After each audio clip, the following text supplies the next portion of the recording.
ಕುಪಿತಾ ಹಿ ಫಣಚ್ಛಾಯಾ ಸಮೀಕೃತ್ಯ ಪರಂ ಸುಖಂ ಸೇವಂತೆ ಯತ್ಪದಂ ಧೀರಾಃ ತಂ ಭಜೆ ವಲ್ಲಭಂ ಶ್ರಿಯಃ. ಅಭ್ರಮಂ ಭಂಗರಹಿತಂ ಅಜಡಂ ವಿಮಲಂ ಸದಾ ಆನಂದತೀರ್ಥಮತುಲಂ ಭಜೆ ತಾಪತ್ರಯಾಪಹಂ. ಭವತಿ ಯದನುಭಾವಾದೇಡಮೂಕೋಪಿ ವಾಗ್ಮಿ ಜಡಮತಿರಪಿ ಜಂತುರ್ಜಾಯತೆ ಪ್ರಾಜ್ಞಮೌಲಿಃ. ಸಕಲವಚನಚೇತೋ ದೇವತಾ ಭಾರತೀ ಸಾ ಮಮ ವಚಸಿ ನಿಧತ್ತಾಂ ಸನ್ನಿಧಿಂ ಮಾನಸೇ ಚ. ನಮೋऽಸ್ತು ತಾತ್ವಿಕಾ ದೇವಾಃ ವಿಷ್ಣುಭಕ್ತಿಪರಾಯಣಾಃ ಧರ್ಮಮಾರ್ಗೇ ಪ್ರೇರಯन्तु ಭವಂತಃ ಸರ್ವ ಏವ ಹಿ.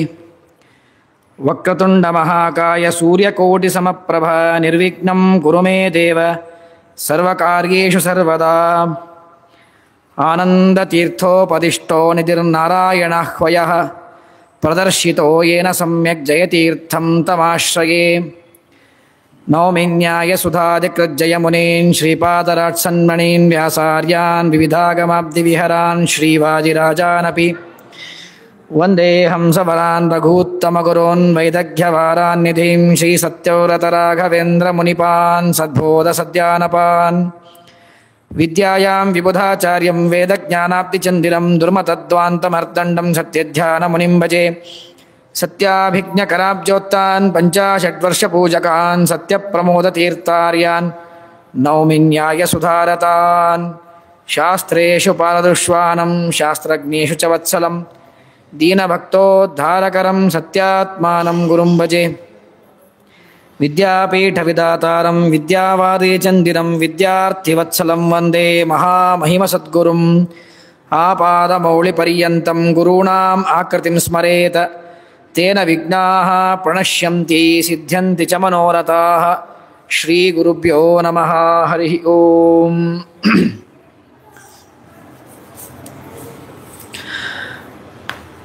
ಸರ್ವೋತ್ತಮನಾದ ಸ್ವತಂತ್ರನಾದ ಸರ್ವಶಕ್ತನಾದ ಭಗವಂತ ಶ್ರೀಕೃಷ್ಣ ಅರ್ಜುನನ ನಿಮಿತ್ತವನ್ನು ಮಾಡಿಕೊಂಡು ಇಡೀ ಜಗತ್ತಿಗೆ ತಾನು ವಿಶ್ವರೂಪ ದರ್ಶನವನ್ನು ಮಾಡಿಸ್ತಾ ಇದ್ದಾನೆ. ಆ ವಿಶ್ವರೂಪದ ನಾನಾ ಮುಖಗಳನ್ನು ಕೃಷ್ಣ ವರ್ಣನೆ ಮಾಡ್ತಾ ಇದ್ದಾನೆ.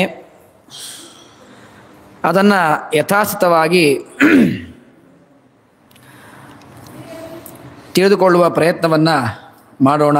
ಶ್ರೀ ಗುರುಭ್ಯೋ ನಮಃ. ಪರಮಾತ್ಮನ ಒಂದೇ ದೇಹದಲ್ಲೇನೇ ಅನಂತ ರೂಪಗಳು ನಮಗೆ ಕಾಣಿಸ್ತಾ ಇದೆ ಅಂತನ್ನೋದನ್ನು ಕೃಷ್ಣ ಹೇಳಿದ. ಅಲ್ಲಿ ಹೇಳ್ತಾನೆ, ಅನೇಕ ಬಾಹೂದರ ವಕ್ಟನೇತ್ರಂ ಪಶ್ಯಾಮಿ ತ್ವಾಂ ಸರ್ವತೋನಂತರೂಪಂ. ಹಿಂದೆ ಅನೇಕ ಅನ್ನೋ ಶಬ್ದಕ್ಕೆ ಅನಂತ ಅಂತ ಅರ್ಥವನ್ನು ಹೇಳಬೇಕು ಅಂತ ಶ್ರೀಮದಾಚಾರ್ಯರು ಅರ್ಥವನ್ನು ಮಾಡಿದರು. ಆ ಅರ್ಥಕ್ಕೆ ಎಲ್ಲಿಂದ ಬಂತು ಅರ್ಥ ಅಂತಂದರೆ ಮುಂದೆ ಕೃಷ್ಣನೇ ಹೇಳೋನಿದ್ದಾನೆ. ಅನಂತವಾದ ರೂಪಗಳು. ನಿನ್ನೆ ಹೇಳಿದ ಹಾಗೆ ಭಗವಂತನ ಒಂದು ರೂಪವನ್ನು ನಾವು ತೆಗೆದುಕೊಂಡಾಗ ಆ ಒಂದು ರೂಪದಲ್ಲೇನೆ ಅನಂತ ರೂಪಗಳನ್ನು ಪರಮಾತ್ಮ ತೋರಿಸ್ತಾ ಇದ್ದಾನೆ. ಅನೇಕ ಶಬ್ದ ಅನಂತವಾಚಿ ಇತ್ಯಾದಿಗಳನ್ನು ಪ್ರಮಾಣವನ್ನು ಕೊಟ್ಟು ಶ್ರೀಮದಾಚಾರ್ಯರು ಸಮರ್ಥನೆ ಮಾಡ್ತಾರೆ. ಸರ್ವಂ ಸಮಸ್ತಂ ವಿಶ್ವಂ ಅನಂತಂ ಪೂರ್ಣಮೇವಚ ಅಂತ ಪ್ರಮಾಣವನ್ನು ಶ್ರೀಮದಾಚಾರ್ಯ ಕೊಡ್ತಾರೆ. ಸರ್ವಶಬ್ದ, ಸಮಸ್ತ, ಅನಂತ, ವಿಶ್ವ ಈ ಎಲ್ಲ ಶಬ್ದಗಳು ಕೂಡ ಪೂರ್ಣ ಎಂಬ ಅರ್ಥವನ್ನು ಹೇಳುವಂತಹದ್ದು. ಹೀಗೆ ಎಲ್ಲ ಕಡೆ ಪೂರ್ಣನಾಗಿ ಪರಮಾತ್ಮ ವ್ಯಾಪ್ತನಾಗಿ ಬೆಳೆದಿದ್ದಾನೆ. ಯಾವಾನ್ವಾ ಅಯಂ ಆಕಾಶಃ ತಾವಾನ್ ಏಷ ಅಂತರ್ಹೃದಯ ಆಕಾಶಃ. ಶ್ರೀಮದಾಚಾರ್ಯ ಪ್ರಮಾಣ ಕೊಡ್ತಾರೆ. ಅಸಂಖ್ಯಾತ ಜ್ಞಾನಕಾರ ತಸ್ಯ ದೇಹಾಃ ಸರ್ವೇ ಪರಿಮಾಣ ವಿವರ್ಜಿತಾಶ್ಚ. ಇಷ್ಟು ಪರಿಮಾಣ ಇತ್ತು, ಇಷ್ಟು ಮಿಲಿಮೀಟರು, ಇಷ್ಟು ಉದ್ದ ಇತ್ತು, ಇಷ್ಟು ಅಗಲ ಇತ್ತು, ಹೀಗೆ ಇಂಚು ಪಟ್ಟಿಯನ್ನು ಇಟ್ಟುಕೊಂಡು ಅಳತೆ ಮಾಡಲಿಕ್ಕೆ ಸಿಗದೇ ಇದ್ದಷ್ಟು ಪರಮಾತ್ಮನ ಆ ರೂಪ ವಿಶ್ವರೂಪ ಅದು ಅವ್ಯಾಕೃತ ಆಕಾಶದ ಪರ್ಯಂತ ಪರಮಾತ್ಮ ಬೆಳೆದು ನಿಂತುಕೊಂಡಿದ್ದಾನೆ. ಆ ಪರಮಾತ್ಮನ ರೂಪವನ್ನು ಇವನು ಅರ್ಜುನ ನೋಡ್ತಾ ಇದ್ದಾನೆ. ಕೃಷ್ಣ ಅರ್ಜುನ ನಿಮಿತ್ತ ಮಾಡಿಕೊಂಡಿದ್ರೂ ಕೂಡ ಈ ವಿಶ್ವರೂಪವನ್ನು ಇಡೀ ಜಗತ್ತಿಗೆ ತೋರಿಸ್ತಾ ಇದ್ದಾನೆ. ಮೊನ್ನೆ ಹೇಳಿದ ಹಾಗೆ ಅನೇಕ ವರ್ಣಗಳನ್ನು ತೋರಿಸಿದ ಕೃಷ್ಣ ಅಂತ ಹೇಳಿದರು. ಕೃಷ್ಣ ಇದ್ದದ್ದು ಕಪ್ಪು, ಆದರೆ ತೋರಿದ ಬಣ್ಣ ಅನೇಕ ಬಣ್ಣಗಳನ್ನು ತೋರಿದ. ಈ ವಿಚಾರವಾಗಿ ಶ್ರೀಮದಾಚಾರ್ಯರು ಇದೆಲ್ಲ ಹೇಗೆ ಸಾಧ್ಯ, ಒಂದು ರೂಪದೊಳಗಡೆ ಅನಂತ ರೂಪ, ಆ ಪರಮಾತ್ಮನ ಎಲ್ಲ ಅನಂತ ರೂಪಗಳಿಗೂ ಪರಮಾತ್ಮನಿಗೂ ಅಭೇದ ಅಂತಂತೀರಿ, ಆದರೂ ಇದು ಬೇರೆ ಅದು ಬೇರೆ ಅಂತ ಕೈ ತೋರಿಸಿ ವ್ಯವಹಾರ ಮಾಡ್ತೇವೆ. ಒಂದು ಬಣ್ಣ ಇದೆ, ಆದರೆ ಬೇರೆ ಬೇರೆ ಬಣ್ಣಗಳನ್ನು ಪರಮಾತ್ಮ ತೋರಿಸಿಬಿಟ್ಟ, ಅನೇಕ ವರ್ಣಗಳನ್ನು ತೋರಿಸಿದ, ಅನೇಕ ಬಾಹುಗಳನ್ನು ತೋರಿಸಿದ. ಪರಮಾತ್ಮನ ಕೈ ಪರಮಾತ್ಮ ಒಂದೇ,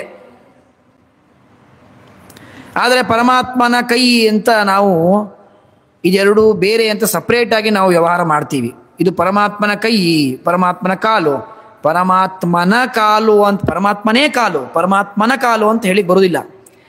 ಇವೆಲ್ಲ ಏನು ವ್ಯವಹಾರಗಳಿದೆ. ಪರಮಾತ್ಮನ ಗುಣಗಳು, ಗುಣಗಳೇ ಪರಮಾತ್ಮನ ದೇಹ, ದೇಹವೇ ಗುಣ. ದೇಹವನ್ನು ಬಿಟ್ಟು ನಮ್ಮ ಥರ ರಕ್ತ ಮಾಂಸ ಮೂಳೆ ಇವುಗಳಿಂದ ದೇಹ ಮಾಡಿದ್ದಲ್ಲ ಪರಮಾತ್ಮನದು, ಅಪ್ರಾಕೃತವಾದ ದೇಹ. ಪರಮಾತ್ಮನ ದೇಹ ಕೇವಲ ಜ್ಞಾನಾತ್ಮಕವಾಗಿರ್ತಕ್ಕಂಥ ದೇಹ, ಆದರೆ ಆ ದೇಹವೇ ಗುಣಗಳು. ಆದರೆ ನಾವು ಹೇಳಬೇಕಾದಾಗ ಇವು ಪರಮಾತ್ಮನ ಗುಣಗಳು. ಪರಮಾತ್ಮನ, ಈಗ ನನ್ನ ಪುಸ್ತಕ ಅಂತ ಹೇಳಬೇಕಾದ್ರೆ ನನಗೆ ಪುಸ್ತಕಕ್ಕೆ ಭೇದ ಇದೆ, ಇದು ಬೇರೆ ನಾನು ಬೇರೆ, ಆಗ ನನ್ನ ಪುಸ್ತಕ ಅಂತ ಆಗತ್ತೆ. ನನ್ನ ಮಗ ಅಂತಂದಾಗ ನಾನು ಬೇರೆ ಅವನ ಮಗ ಬೇರೆ. ಹಾಗೆ ಪರಮಾತ್ಮನ ಕೈ ಅಂದರೆ ಪರಮಾತ್ಮ ಬೇರೆ ಅವನ ಕೈ ಬೇರೆ. ಆದರೆ ಶಾಸ್ತ್ರ ಹಾಗೆ ಹೇಳೋದಿಲ್ಲ, ಪರಮಾತ್ಮನೇ ಕೈ, ಕೈಯೇ ಪರಮಾತ್ಮ ಅಂತ ಸಿದ್ಧಾಂತ. ನಿಖಿಲ ಪೂರ್ಣ ಗುಣೈಕ ದೇಹಂ ಏಕಶಬ್ದ ಕೇವಲಾರ್ಥ. ಕೇವಲ ಗುಣಗಳನ್ನೇ ದೇಹವನ್ನಾಗಿ ಪಡೆದವನು. ಹಾಗಾದರೆ ಎಲ್ಲ ಹೇಗೆ ವ್ಯವಹಾರ ಮಾಡೋದು? ಇದೆಲ್ಲ ಏನು ಶಾಸ್ತ್ರದಲ್ಲಿ ಹೇಳಿದ್ದಾರೆ, ಇವೆಲ್ಲವೂ ಸರಿ ಹೊಂದಬೇಕು ಅಂತ ಆದರೆ ಶ್ರೀಮದಾಚಾರ್ಯರು ಒಂದು ಅಪೂರ್ವವಾದ ಸಿದ್ಧಾಂತವನ್ನು ಸ್ಥಾಪನೆ ಮಾಡ್ತಾರೆ. ಅದುವೇ ವಿಶೇಷ. ವಿಶೇಷ ಅದು ಏನು ಅಂದರೆ ವಿಶೇಷ. ವಿಶೇಷ ಅಂದರೆ ಏನು? ಭೇದಹೀನೇಪಿ ಅನುಪಚಯಿತ ಭೇದ ವ್ಯವಹಾರ ಎಲ್ಲಿ ಆಗ್ತದೋ ಅಲ್ಲಿ ನಾವು ವಿಶೇಷವನ್ನು ಹೇಳಲಿಕ್ಕೆ ಬರುತ್ತೆ. ಅದನ್ನು ಸುಲಭವಾಗಿ ತಿಳ್ಕೋಬೇಕು ಅಂತ ಆದರೆ, ಯಾವ ವಸ್ತುವಿನಲ್ಲಿ ಭೇದ ಇಲ್ಲ, ವಾಸ್ತವಿಕವಾಗಿ ಭೇದ ಇಲ್ಲ, ಆದರೆ ಭೇದದ ವ್ಯವಹಾರ ಮಾಡ್ತೇವೆ ನಾವು. ಅದನ್ನು ವ್ಯವಹಾರದಲ್ಲಿ ಭೇದ ಇದೆ ಅಂತ ನಾವು ವ್ಯವಹಾರ ಮಾಡ್ತಾ ಇರ್ತೀವಿ.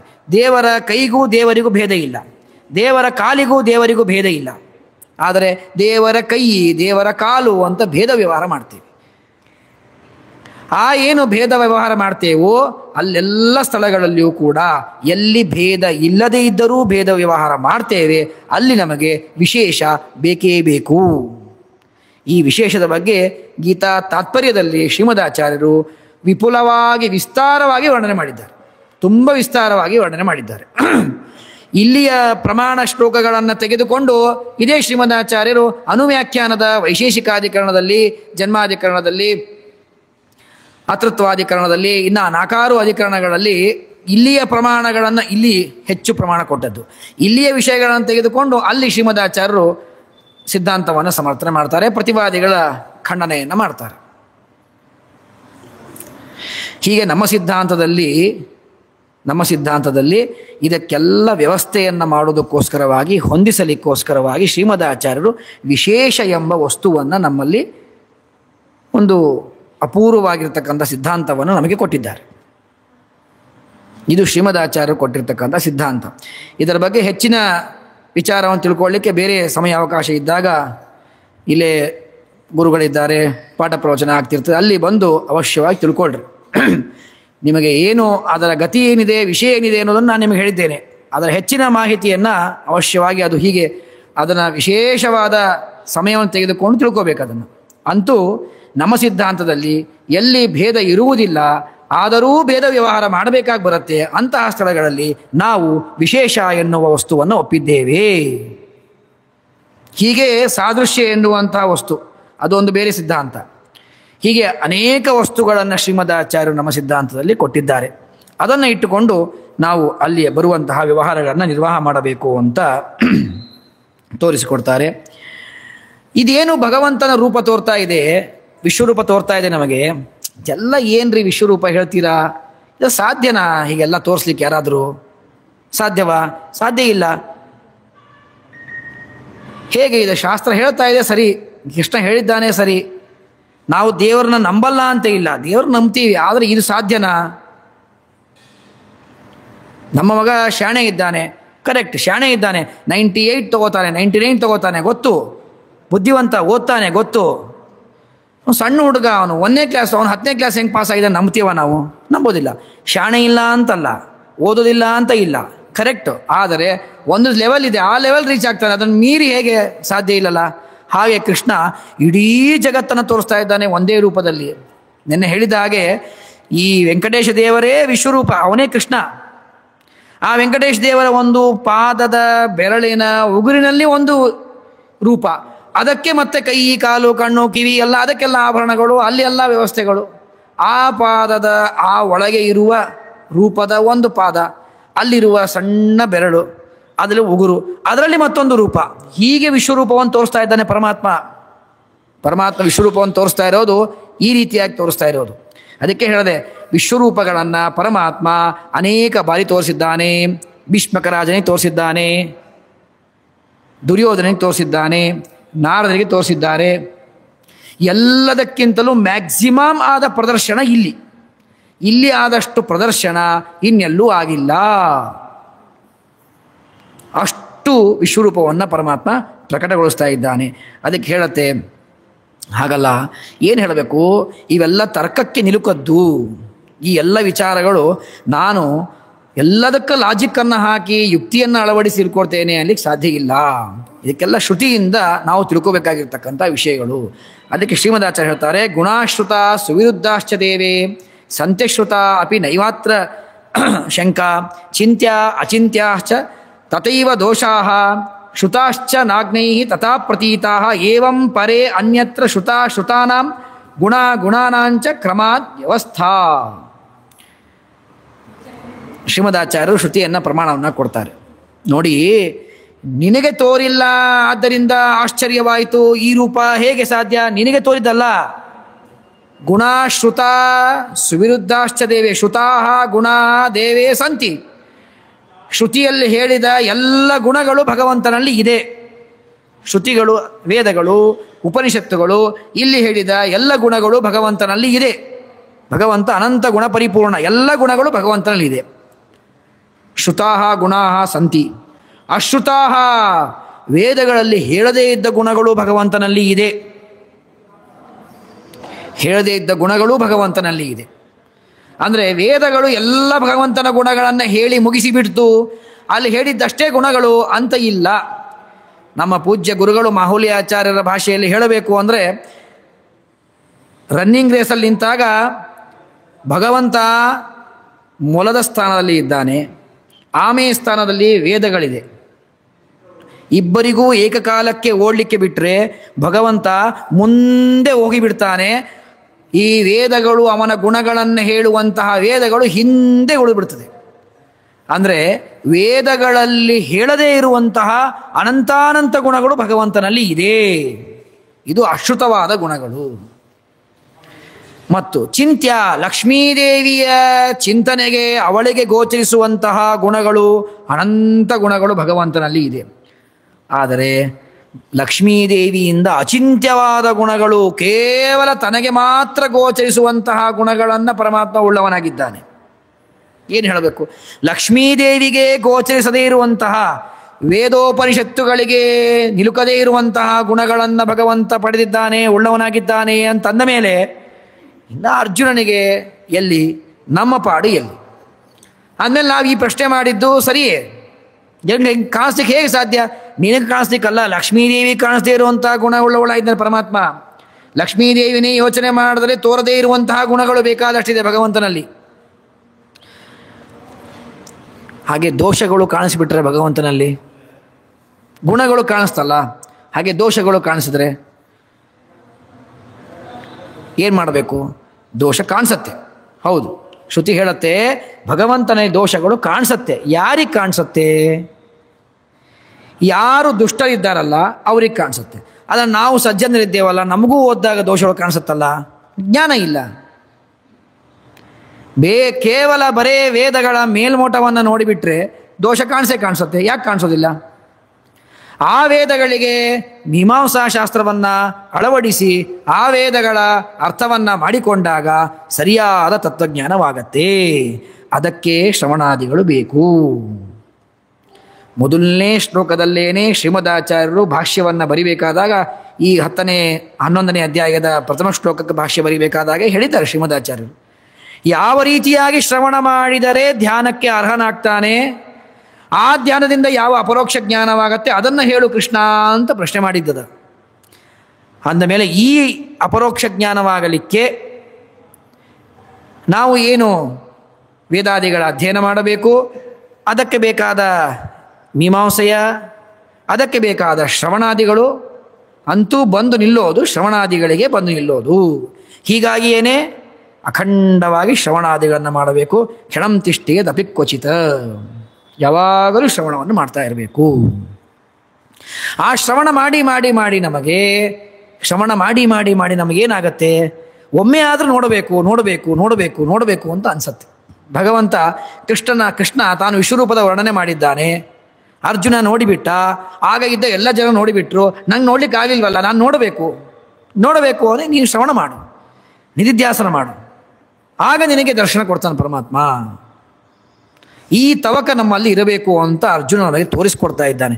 ಶ್ರವಣಾದಿಗಳನ್ನು ಮಾಡಿದರೇನೇ ನಮಗೆ ಆ ತಿಳ್ಕೋಬೇಕು ಅಂತ ಹೆಸರು. ಹೊಸದಾಗಿ ಪುಣೆಯಲ್ಲಿ ಮಠ ಕಟ್ಟಿದ್ದಾರೆ, ಸ್ವಾಮಿಗಳು ಬಂದಿದ್ದಾರೆ, ಪ್ರತಿಷ್ಠಾಪನೆ ಮಾಡಿದ್ದಾರೆ. ಅಯ್ಯೋ ನಾನು ನೋಡೇ ಇಲ್ಲ ಮಠಕ್ಕೆ, ನೀವು ಹೋದ್ರಾ? ನಾವು ಹೋಗಿದ್ವಿ, ನಾವು ಪ್ರತಿಷ್ಠಾಪನೆಗೆ ಹೋಗ್ಲಿಕ್ಕೆ ಆಗಲಿಲ್ಲ, ಪರವಾಗಿಲ್ಲ ಆಮೇಲೆ ಬಂದು ನೋಡಿ ಮಠ ಇದೆಯಲ್ಲ.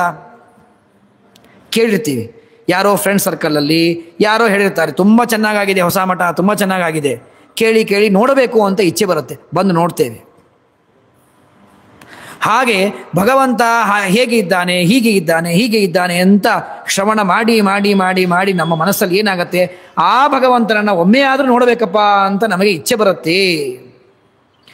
ಆ ಇಚ್ಛೆ ಬಂದಾಗ, ಆ ತವಕ ಬಂದಾಗ ನಾವು ಹೆಚ್ಚು ಭಗವಂತನಲ್ಲಿ ಆಸಕ್ತರಾಗ್ತೇವೆ. ಅದರ ಸಲುವಾಗಿ ಪರಿತಪನ ಮಾಡ್ತೇವೆ. ಆಗ ಭಗವಂತ ನಮ್ಮ ಮೇಲೆ ಕರುಣೆ ಮಾಡ್ತಾನೆ. ಇದು ನಾವು ಅರ್ಜುನ ನಮಗೆ ತಿಳಿಸ್ತಾ ಇರತಕ್ಕಂತಹ ಸಂದೇಶ. ಇದಕ್ಕಿನ್ನೂ ಬೇಕಾದಷ್ಟು ಹೇಳ್ತಾರೆ. ಯಸ್ಮಿನ್ ವಿರುದ್ಧ ಗತಯೋ ಪರಿಶಂಪತಂತಿ ಅಂತ ಹೇಳಿ ಬೇಕಾದಷ್ಟು ಪ್ರಮಾಣ ಕೊಡ್ತಾರೆ. ಮುಂದೆ ಕಿರೀಟಿನಂ ಗದಿನಂ ಚಕ್ರಿಣಂಚ ತೇಜೋರಾಶಿಂ ಸರ್ವತೋ ದೀಪ್ತಿವಂತಂ. ಪರಮಾತ್ಮ ಎಲ್ಲರೂ ನಾನು ನಿನ್ನೆ ಹೇಳಿದ ಹಾಗೆ ಪರಮಾತ್ಮನ ಅನಂತ ತಲೆಗಳು, ಆ ಅನಂತ ತಲೆಗಳಿಗೆ ಪರಮಾತ್ಮ ಒಂದೊಂದು ಕಿರೀಟವನ್ನು, ಪರಮಾತ್ಮ ಶಂಖ ಚಕ್ರ ಗದ ಪದ್ಮ ಎಲ್ಲವನ್ನು ಧಾರಣೆ ಮಾಡಿದ್ದಾನೆ. ಪರಮಾತ್ಮ ಎಲ್ಲವನ್ನು ಧಾರಣೆ ಮಾಡಿದ್ದಾನೆ. ಪರಮಾತ್ಮ ಅಂತಹ ಪರಮಾತ್ಮ ನಮಗಿಲ್ಲಿ ತೋರ್ತಾ ಇದ್ದಾನೆ. ತ್ವಮಕ್ಷರಂ ಪರಮಂ ವೇದಿತವ್ಯಂ. ಪರಮಾತ್ಮ, ಈ ಪರಮಾತ್ಮ ರೂಪ ಏನಿದೆ ವೇದಿತವ್ಯವಾದ ರೂಪ ಇದು. ಅಂದರೆ ಸುಮ್ಮನೆ ದಾರಿಯಲ್ಲಿ ಹೋಗ್ತಾ ಇರ್ತೇವೆ, ಟ್ರೈನಲ್ಲಿ ಕೂತ್ಕೊಂಡು ಹೋಗ್ತಾ ಇರ್ತೇವೆ, ಕಿಟಕಿಯಲ್ಲಿ ನೋಡ್ತಾ ಇರ್ತೇವೆ, 1000 ವಸ್ತುಗಳು ನಮಗೆ ಕಣ್ಣಿಗೆ ಬೀಳ್ತಾ ಇರುತ್ತೆ. ಬೇಡ ಅಂದರೂ ಕಣ್ಣಿಗೆ ಕಾಣಿಸ್ತಾ ಇರುತ್ತೆ. ಕಿಟಕಿಯಲ್ಲಿ ನೋಡ್ತಾ ಇರ್ತೀವಿ, ಬಸ್ಸಲ್ಲಿ ಹೋಗ್ಬೇಕಾದ್ರೆ ಬೇಕಾದಷ್ಟು ಕಾಣಿಸ್ತಾ ಇರುತ್ತೆ. ಅವೆಲ್ಲ ನಮಗೆ ಉಪಯೋಗ ಇರೋದಿಲ್ಲ. ಆದರೆ ಈ ವಸ್ತು ಹಾಗಲ್ಲ. ಸುಮ್ಮನೆ ನೋಡೋ ಎದುರಿಗೆ ವಿಶ್ವರೂಪ ಬೆಳೆದು ನಿಂತು ಬಿಡ್ತು, ಇನ್ನು ಕಣ್ಣಿಗೆ ಅಡ್ಡ ಬಂತು, ಕಾಣಿಸತ್ತೆ ರೂಪ, ನೋಡಬೇಕು. ಅಲ್ಲ ಅಲ್ಲ, ನೋಡಲೇಬೇಕಾದ ರೂಪ. ನೋಡದೇ ಇದ್ರೆ ತುಂಬ ಹಾನಿಯಾಗತ್ತೆ, ಅಂತಹ ರೂಪ ಇದು. ನೋಡಲೇಬೇಕಾದ ರೂಪ. ಪರಮಾತ್ಮನಿಗೆ ಹೇಳ್ತಾ ಇದ್ದಾನೆ, ಅಕ್ಷರಂ, ನಾಶರಹಿತವಾದ ರೂಪ ಇದು. ಅಂದರೆ ಈ ರೂಪಕ್ಕೆ ಹಿಂದೆ ಗೀತಾ ತಾತ್ಪರ್ಯದಲ್ಲೂ ಪ್ರಶ್ನೆ ಮಾಡ್ಕೊಂಡಿದ್ದಾರೆ, ಉತ್ತರ ಕೊಟ್ಟಿದ್ದಾರೆ. ಈ ಹೊಸದಾದ ರೂಪವ ಇದು? ಈಗ ಪರಮಾತ್ಮ ಏನೋ ಮೆಟೀರಿಯಲ್ ತಂದು ಸೃಷ್ಟಿ ಮಾಡಿದ ರೂಪವ ಇದು? ಅಲ್ಲ, ಇದು ಅನಾದಿ ಕಾಲದಿಂದ ಇರುವಂತಹ ರೂಪ. ಅದನ್ನು ಪರಮಾತ್ಮ ಪ್ರಕಟ ಮಾಡ್ತಾ ಇದ್ದಾನೆ, ತೋರಿಸ್ತಾ ಇದ್ದಾನೆ. ಈಗ ಅವನಿಗೆ ತೋರಿಸ್ತಾ ಇದ್ದಾನೆ. ಪರಂ ನಿಧಾನಂ. ಇಡೀ ಪರಮಾತ್ಮ, ಇಡೀ ಜಗತ್ತಿಗೆ ಪರಮಾತ್ಮ ಮುಖ್ಯವಾದ ಆಶ್ರಯ. ಪರಮಾತ್ಮ ಮುಖ್ಯವಾದ ಆಶ್ರಯ. ಎಲ್ಲರೂ ಪರಮಾತ್ಮನನ್ನು ಆಶ್ರಯಿಸಿಕೊಂಡೇ ಇದ್ದವರು. ತ್ವಮವ್ಯಯ ಶಾಶ್ವತ ಧರ್ಮಗೋಪ್ತ. ಶಾಶ್ವತ ಧರ್ಮಗೋಪ್ತ. ಪರಮಾತ್ಮ ತಾನೇ ಧರ್ಮ ಪ್ರವರ್ತಕ. ಪರಮಾತ್ಮ ತಾನೇ ಸನಾತನವಾದ ಧರ್ಮವನ್ನು ಪರಮಾತ್ಮ ತಾನೇ ಜಗತ್ತಿಗೆ ಪ್ರಚಾರ ಮಾಡಿದವನು ಪರಮಾತ್ಮ. ಅಂತಹ ಪರಮಾತ್ಮ ಇವನು. ಸನಾತನಸ್ತ್ವಂ ಪುರುಷೋ ಮತೋ ಮೇ. ಪರಮಾತ್ಮ ನೀನೇ ಸನಾತನ, ನೀನೇ ಸನಾತನ. ನಾವೆಲ್ಲ ಸನಾತನಿಗಳು ಅಂತ ಹೇಳ್ಕೊತೀವಿ. ಮೂಲ ಸನಾತನ ಯಾರು? ಪರಮಾತ್ಮ. ಅವನೇ ಪರಮಾತ್ಮನೇ. ಅಂತಹ ಪರಮಾತ್ಮ ನೀನು. ಅನಾದಿ ಮದ್ಯಂತಂ ಅನಂತವೀರ್ಯಂ ಅನಂತಬಾಹುಂ ಶಿಶೂರ್ಯ ನೇತ್ರಂ ಪಶ್ಯಾಮಿ ತ್ವಾಂ ದೀಪ್ತ ಹುತಾಶವಕ್ರಂ ಸ್ವತೇಜಸ ವಿಶ್ವಮಿದಂ ತಪಂತಂ. ಪರಮಾತ್ಮ ಎಲ್ಲವೂ ಪರಮಾತ್ಮನಲ್ಲಿದೆ ಅಂತಂದ ಮೇಲೆ ನಿನ್ನೆ ಹೇಳಿದ ಹಾಗೆ ಎಲ್ಲವೂ ಪರಮಾತ್ಮನಿದೆ. ಎಲ್ಲವೂ ಇದೆ ಅಂದ್ರೇನು? ಬರೀ ನೋಡಲಿಕ್ಕೆ ಚೆಂದಾಗಿ ಸೂರ್ಯ ಇದ್ದಾನೆ, ಚಂದ್ರ ಇದ್ದಾನೆ ಅಲ್ಲ. ಅವನಲ್ಲೇ ಬೆಂಕಿ ಇದೆ, ಅವನಲ್ಲೇ ಸುಡುವ ಶಕ್ತಿ ಇದೆ, ಅವನೇ ಸುಡುವವನು. ಆ ಪರಮಾತ್ಮನ ವರ್ಣನೆ ಮಾಡ್ತಾ ಇದ್ದಾರೆ. ಅನಂತಬಾಹುಂ ಶಶಿಸೂರ್ಯ ನೇತ್ರಂ ಪಶ್ಯಾಮಿ ತ್ವಾಂ ದೀಪ್ತ ಹುತಾಶವಕ್ರಂ. ಪರಮಾತ್ಮನಲ್ಲಿ ಅವನ ಯಾವ ಪುರುಷ ಸೂಕ್ತದಲ್ಲಿ ಹೇಳ್ತಾರೆ ಯಾವ ದೇವತೆಗಳು ಪರಮಾತ್ಮನ ಯಾವ ಅಂಗಗಳಿಂದ ಹುಟ್ಟಿದ್ದಾರೆ. ದೇವತೆಗಳು ಯಾವ ದೇವತೆಗಳು ಪರಮಾತ್ಮನ ಯಾವ ಅವಯವಗಳಿಂದ ಹುಟ್ಟಿದ್ದಾರೋ ಅವರವರಿಗೆ ಪರಮಾತ್ಮನ ಆಯಾ ಅವಯವಗಳಲ್ಲೇನೆ ಅವರು ಸಾಯುಜ್ಯ ಮೋಕ್ಷವನ್ನು ಹೊಂತಾರೆ. ಇದು ಸಿದ್ಧವಾದ ನಿಯಮ. ಇಲ್ಲಿ ಶ್ರೀಮದಾಚಾರ್ಯರು ಭಾಷ್ಯದಲ್ಲಿ ಸುಂದರವಾದ ಒಂದು ವಿಷಯವನ್ನು ಪ್ರಸ್ತಾಪ ಮಾಡ್ತಾರೆ. ಪುರುಷ ಸೂಕ್ತದಲ್ಲಿ ನಾವೇನು ಕೇಳ್ತೇವೆ? ಪರಮಾತ್ಮನ ಅಂಗಗಳಿಂದ ಆಯಾ ದೇವತೆಗಳು ಹುಟ್ಟಿದ್ರು ಅಂತ ಕೇಳ್ತೇವೆ. ಅಲ್ಲಿ ನಾವು ಕೇಳಬೇಕಾದಾಗ ಚಂದ್ರಮ ಮನಸೋ ಜಾತಃ, ಮನಸ್ಸಿಂದ ಚಂದ್ರ ಹುಟ್ಟಿದ ಅಂತ ಅಲ್ಲಿ ಕೇಳ್ತೇವೆ. ಇಲ್ಲಿ ಹೇಳ್ತಾರೆ ಚಂದ್ರ ಪರಮಾತ್ಮನ ಕಣ್ಣಿನಲ್ಲಿ ಆಶ್ರಯಿಸಿಕೊಂಡಿದ್ದಾನೆ ಅಂತ. ಅದಕ್ಕೆ ನಾನು ಆ ಮೋಕ್ಷದ ನಿಯಮವನ್ನು ಹೇಳಿದ್ದು ಇದೇ ಕಾರಣಕ್ಕೆ. ಯಾವ ದೇವತೆಗಳು ಎಲ್ಲಿಂದ ಹುಟ್ಟಿರ್ತಾರೋ ಅವರು ಅಲ್ಲೇ ಆಶ್ರಯಿಸ್ಕೊಂಡಿರ್ತಾರೆ, ಅದೇ ರೂಪವನ್ನು ಚಿಂತನೆ ಮಾಡ್ತಾರೆ, ಅಲ್ಲೇ ಲಯವನ್ನು ಹೊಂತಾರೆ ಆಯಾ ದೇವತೆಗಳು. ಇದು ನಿಯಮ. ಹಾಗಾದರೆ ಪುರುಷ ಸೂಕ್ತದಲ್ಲಿ ಮನಸ್ಸಿನಿಂದ ಚಂದ್ರ ಹುಟ್ಟಿದ್ದಾನೆ ಅಂತ ಪುರುಷ ಸೂಕ್ತ ಹೇಳ್ತದೆ. ಕೃಷ್ಣ ಗೀತೆಯಲ್ಲಿ ಚಂದ್ರ ಕಣ್ಣಿಂದ ಹುಟ್ಟಿದ್ದಾನೆ ಅಂತ ಹೇಳ್ತಾನೆ. ಹುಟ್ಟಿದ್ದಾನೆ ಅಂತ ಹೇಳಿಲ್ಲ, ಕಣ್ಣನ್ನು ಆಶ್ರಯಿಸಿಕೊಂಡಿದ್ದಾರೆ ಅಂದರೆ ಯಾವ ದೇವತೆ ಎಲ್ಲಿ ಹುಟ್ಟಿದ್ದಾರೋ ಆ ದೇವತೆ ಅಲ್ಲಿ ಅದನ್ನು ಆ ಅವಯವವನ್ನು ಆಶ್ರಯಿಸಿಕೊಂಡಿರ್ತಾರೆ. ಅಲ್ಲೇ ಅವರಿಗೆ ಅಪರೋಕ್ಷವಾಗತ್ತೆ, ಅವರು ಅಲ್ಲೇ ಸಾಯುಜ್ಯವನ್ನು ಹೊಂದ್ತಾರೆ. ಹಾಗಾದರೆ ವಿರೋಧ ಬಂತಲ್ಲ ಅಂತಂದರೆ ಅದಕ್ಕೆ ಹೇಳ್ತಾರೆ, ಪ್ರಮೇಯ ದೀಪಿಕೆಯಲ್ಲಿ ಹೇಳ್ತಾರೆ, ನನು ಅತ್ರ ಚಂದ್ರಮಸಃ ಮನೋಜಾತತ್ವಂ ತದಾಶ್ರಯತ್ವಂಚ ಉಚ್ಯತೆ ಗೀತಾಯಾಂತೂ ನೇತ್ರಾಶ್ರಯತ್ವಾತ್. ಎರಡು ವಿರೋಧ ಬಂತಲ್ಲ. ಶ್ರೀಮದಾಚಾರ್ಯ ಹೇಳ್ತಾರೆ, ಬಹುರೂಪತ್ವಾತ್ ಬಹ್ವಾಶಿತತ್ವಂಚ ತೇಷಾಂ ಯುಕ್ತಂ. ಏನು ಪರಮಾತ್ಮನ ಒಂದೇ ರೂಪ ಇದೆಯಾ? ಒಂದೇ ರೂಪ ಅಂದರೆ ಅಲ್ಲೇ ಜೋತ್ ಬೀಳಲಿಕ್ಕೆ. ಮನೆಯಲ್ಲಿ ಒಂದು ಹ್ಯಾಂಗರ್ ಮಾಡಿರ್ತಾರೆ, ಬಂದಾಗ ಪ್ಯಾಂಟು ಶರ್ಟು ಜೋತ್ ಹಾಕಲಿಕ್ಕೆ ಒಂದೇ ಇರುತ್ತೆ. ಒಂದು ಬಾಗಿಲಿಂದ ಒಂದಿರುತ್ತೆ. ತಂದೆ ಬಂದರೂ ಅಲ್ಲೇ ಹಾಕ್ತಾನೆ, ಮಗ ಬಂದರೂ ಅಲ್ಲೇ ಹಾಕ್ತಾನೆ, 4-6 ಜನ ಮಕ್ಕಳು ಬಂದರೂ ಅಲ್ಲೇ ಹಾಕ್ತಾರೆ. ಅದು ವಾಲು ಹೋಗ್ಬಿಟ್ಟಿರುತ್ತೆ, ಜೋತಾಡ್ತಾ ಇರುತ್ತೆ. ಹಾಗೆ ಪರಮಾತ್ಮಂದು ಒಂದೇ ರೂಪವಾ? ಎಲ್ಲ ದೇವತೆ ಅಲ್ಲೇ ಜೋತಾಡಲಿಕ್ಕೆ? ಅನಂತ ರೂಪ ಅಂತ ಹೇಳ್ತಾ ಇದ್ದೀನಲ್ಲ ನಾನು. ಬಹುರೂಪತ್ವ, ಅನೇಕ ರೂಪ ಇದೆ ನನಗೆ, ಒಂದಲ್ಲ ಎರಡಲ್ಲ, ಅನೇಕ ರೂಪ ಇದೆ. ಒಂದು ಸಾರಿ ಅವನು ಇಲ್ಲಿ ಕಣ್ಣಲ್ಲಿ ಆಶ್ರಯಿಸ್ಕೊಂಡಿದ್ದಾನೆ, ಅದೇ ಚಂದ್ರ ಮನಸ್ಸಲ್ಲಿ ಆಶ್ರಯಿಸ್ಕೊಂಡಿದ್ದಾನೆ. ಏನು ತಪ್ಪಾಗತ್ತೆ? ಅವಶ್ಯವಾಗಿ ಇರಲಿ ಅಂತ ಶ್ರೀಮದಾಚಾರ್ಯರು ಅದಕ್ಕೆ ವ್ಯವಸ್ಥೆಯನ್ನು ಮಾಡ್ತಾರೆ. ದ್ಯಾವಾ ಪೃಥಿವ್ಯೋರಿದಮಂತರಂ ಹಿ ವ್ಯಾಪ್ತಂ ತ್ವಯೇಕೇನ. ಪರಮಾತ್ಮ ಬೆಳೆದ ಎಲ್ಲಿ ಹೇಗೆ ಬೆಳೆದ ಪರಮಾತ್ಮ? ಯಾವ ಯುದ್ಧ ಭೂಮಿಯಲ್ಲಿ ಪರಮಾತ್ಮನ ಪಾದ ಇದೆಯಲ್ಲ ಅಲ್ಲಿಂದ ಮೇಲೆ ಬೆಳೀತಾ ಹೋದರೆ ಪರಮಾತ್ಮ ಈ ಭೂಮಿ ಮತ್ತು ಆಕಾಶ ಏನಿದೆ ಇವೆರಡರ ಅಂತರ ಏನು ಖಾಲಿ ಜಾಗ ಇದೆ, ಸ್ಪೇಸ್, ಅವೆರಡನ್ನೂ ಕೂಡ ಪರಮಾತ್ಮ ಒಂದೇ ತನ್ನ ರೂಪದಿಂದ ವ್ಯಾಪಿಸಿಬಿಟ್ಟಿದ್ದಾನೆ. ಎಲ್ಲ 10 ದಿಕ್ಕುಗಳನ್ನು ಪರಮಾತ್ಮ ವ್ಯಾಪಿಸಿಬಿಟ್ಟಿದ್ದಾನೆ. 10 ದಿಕ್ಕುಗಳನ್ನು ಪರಮಾತ್ಮ ವ್ಯಾಪಿಸಿದ್ದಾನೆ.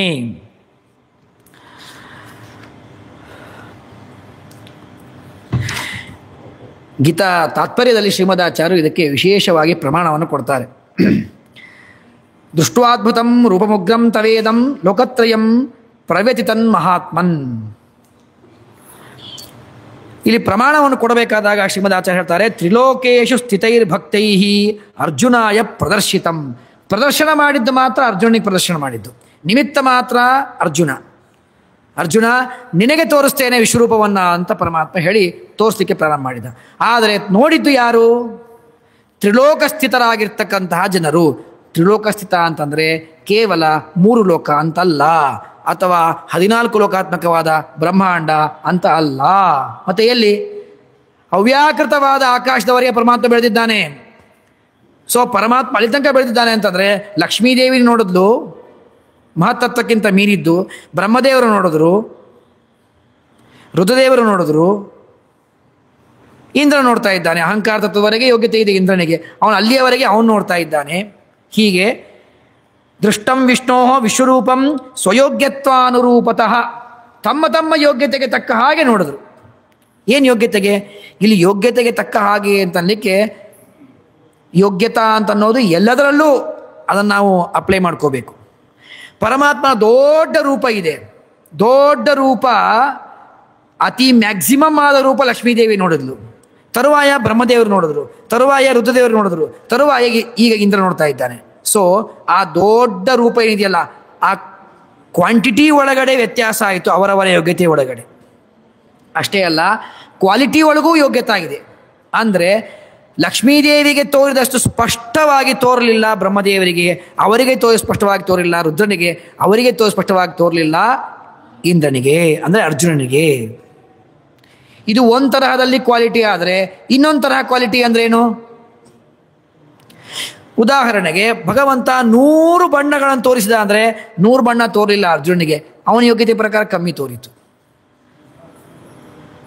1000 ಕೈಗಳು ಇಂದ್ರನಿಗೆ ತೋರಿದರೆ ಲಕ್ಷಾವಧಿ ಕೈಗಳು ರುದ್ರದೇವರಿಗೆ, ಕೋಟ್ಯಾದಿ ಕೈಗಳು ಬ್ರಹ್ಮದೇವರಿಗೆ, ಅನಂತ ಕೈಗಳು ಲಕ್ಷ್ಮೀದೇವಿಗೆ ತೋರಿತು. ಹೀಗೆ ಎಲ್ಲದರಲ್ಲೂ ವ್ಯತ್ಯಾಸ ಆಯ್ತಾ ಹೋಗ್ತು, ಎಲ್ಲದರಲ್ಲೂ ವ್ಯತ್ಯಾಸ. ದಿವ್ಯವಾದ ಆಭರಣ ಹಾಕಿಕೊಂಡಿದ್ದಾನೆ ಪರಮಾತ್ಮ ಅಂತ ನಿನ್ನೆ ಹೇಳಿದ್ರು. ದಿವ್ಯವಾದ ಆಭರಣದಲ್ಲಿಯೂ ಕೂಡ ವ್ಯತ್ಯಾಸ. ಇವನಿಗೆ ಹೊಡೆದಷ್ಟು ಬಂಗಾರ ತೆಗೆದುಕೊಳ್ಳಿಕ್ಕೆ ಹೋಗ್ತೇವೆ, ಬಂಗಾರದಲ್ಲಿ ಆ ಅಂಗಡಿಗಳಲ್ಲಿ ಶೋಕೇಶಲ್ಲಿ 2 ಥರ ಬಂಗಾರ ಕಾಣಿಸುತ್ತೆ. ಒಂದು ಹಳೆ ಕಾಲದಲ್ಲಿ ನೋಡುವಂಥ ಒಂದೇ ಬಂಗಾರ, ಅದು ಚೆನ್ನಾಗಿ ಪಳಪಳ ಅಂತ ಶೈನಿಂಗ್ ಇರುತ್ತೆ. ಇನ್ನೊಂದು ಶೈನಿಂಗ್ ಇರಲ್ಲ, ಆ ಥರದ ಬಂಗಾರವೂ ಇಟ್ಟಿರ್ತಾರೆ. ಒಬ್ಬನಿಗೆ ಹಾಗೆ ಕಾಣಿಸ್ತು, ಒಬ್ಬನಿಗೆ ಹೀಗೆ ಕಾಣಿಸ್ತು, ಅದರೊಳಗೂ ಕ್ವಾಲಿಟಿ ಇದೆ. ಹೀಗೆ ಶ್ರೀಮದಾಚಾರ್ಯರು ಕೊಟ್ಟ ಪ್ರಮಾಣಕ್ಕೆ ಸ್ವಯೋಗ್ಯತ್ವಾನುರೂಪತಃ ಪ್ರಾಯ ಸಹೈವ ಪಾರ್ಥೇನ ಪ್ರಾಯೋ ಭೀತಾಶ್ಚತೆ ಅಖಿಲಾಹ. ಭಗವಂತನ ಎಲ್ಲ ರೂಪಗಳನ್ನು ನೋಡಿ ಎಲ್ಲರೂ ಹೆದರ್ಕೊಂಡ್ರು. ಇಲ್ಲಿ ಗೀತೆ ಹೇಳುತ್ತೆ, ಉಗ್ರಂ ತವ ಇದಂ ರೂಪಂ, ಪರಮಾತ್ಮನ ರೂಪ ಉಗ್ರವಾಗಿದೆ ಅಂತಂದ್ರು. ಇಲ್ಲೂ ಹೇಳಿತು ಉಗ್ರವಾಗಿದೆ ಅಂತ. ಹಾಗಾದರೆ ಇಂತಹ ಉಗ್ರವಾದ ರೂಪವನ್ನು ನೋಡಲಿಕ್ಕೆ ಇಷ್ಟು ಅನಂತ ಜನ್ಮಗಳಿಂದ ತಪಸ್ಸನ್ನು ಮಾಡಿ ಶ್ರವಣಾದಿಗಳನ್ನು ಮಾಡಿ ಅಪರೋಕ್ಷ ಮಾಡಿಕೊಳ್ಳಬೇಕಾ? ಇಷ್ಟು ಭೀಕರವಾದ ರೂಪ ನೋಡಲಿಕ್ಕೆ ನಾವು ಇಷ್ಟು ಕಷ್ಟಪಡಬೇಕಾ?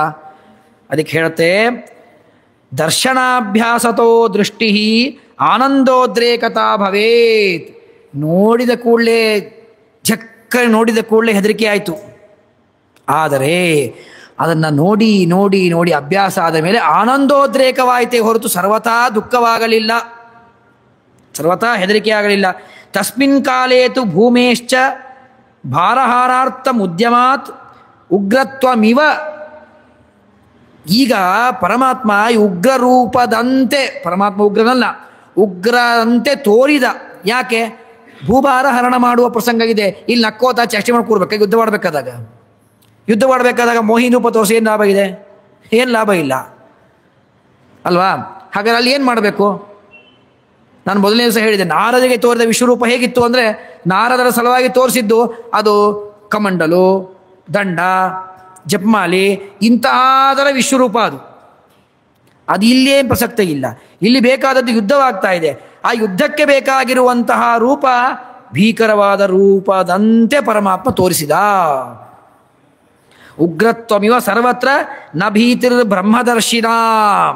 ಮುಂದೆ ಹೇಳ್ತಾರೆ, ಅರ್ಜುನಾತ್ ಅಧಿಕಾಗೇತು ತೇಷಾಂ ಭೀತಿರ್ ನಚಾಭವತ. ಯಾರು ಅರ್ಜುನನಿಗಿಂತ ಉತ್ತಮರಾದ ದೇವತೆಗಳಿದ್ದಾರಲ್ಲ, ಯೋಗ್ಯತೆ ಉಳ್ಳಂತಹ ದೇವತೆಗಳು, ಅವರಿಗೆ ಹೆದರಿಕೆ ಆಗಲೇ ಇಲ್ಲ. ಯಾಕೆ? ನೋಡಿ ನೋಡಿ ನೋಡಿ ಅಭ್ಯಾಸವಾಗಿದೆ.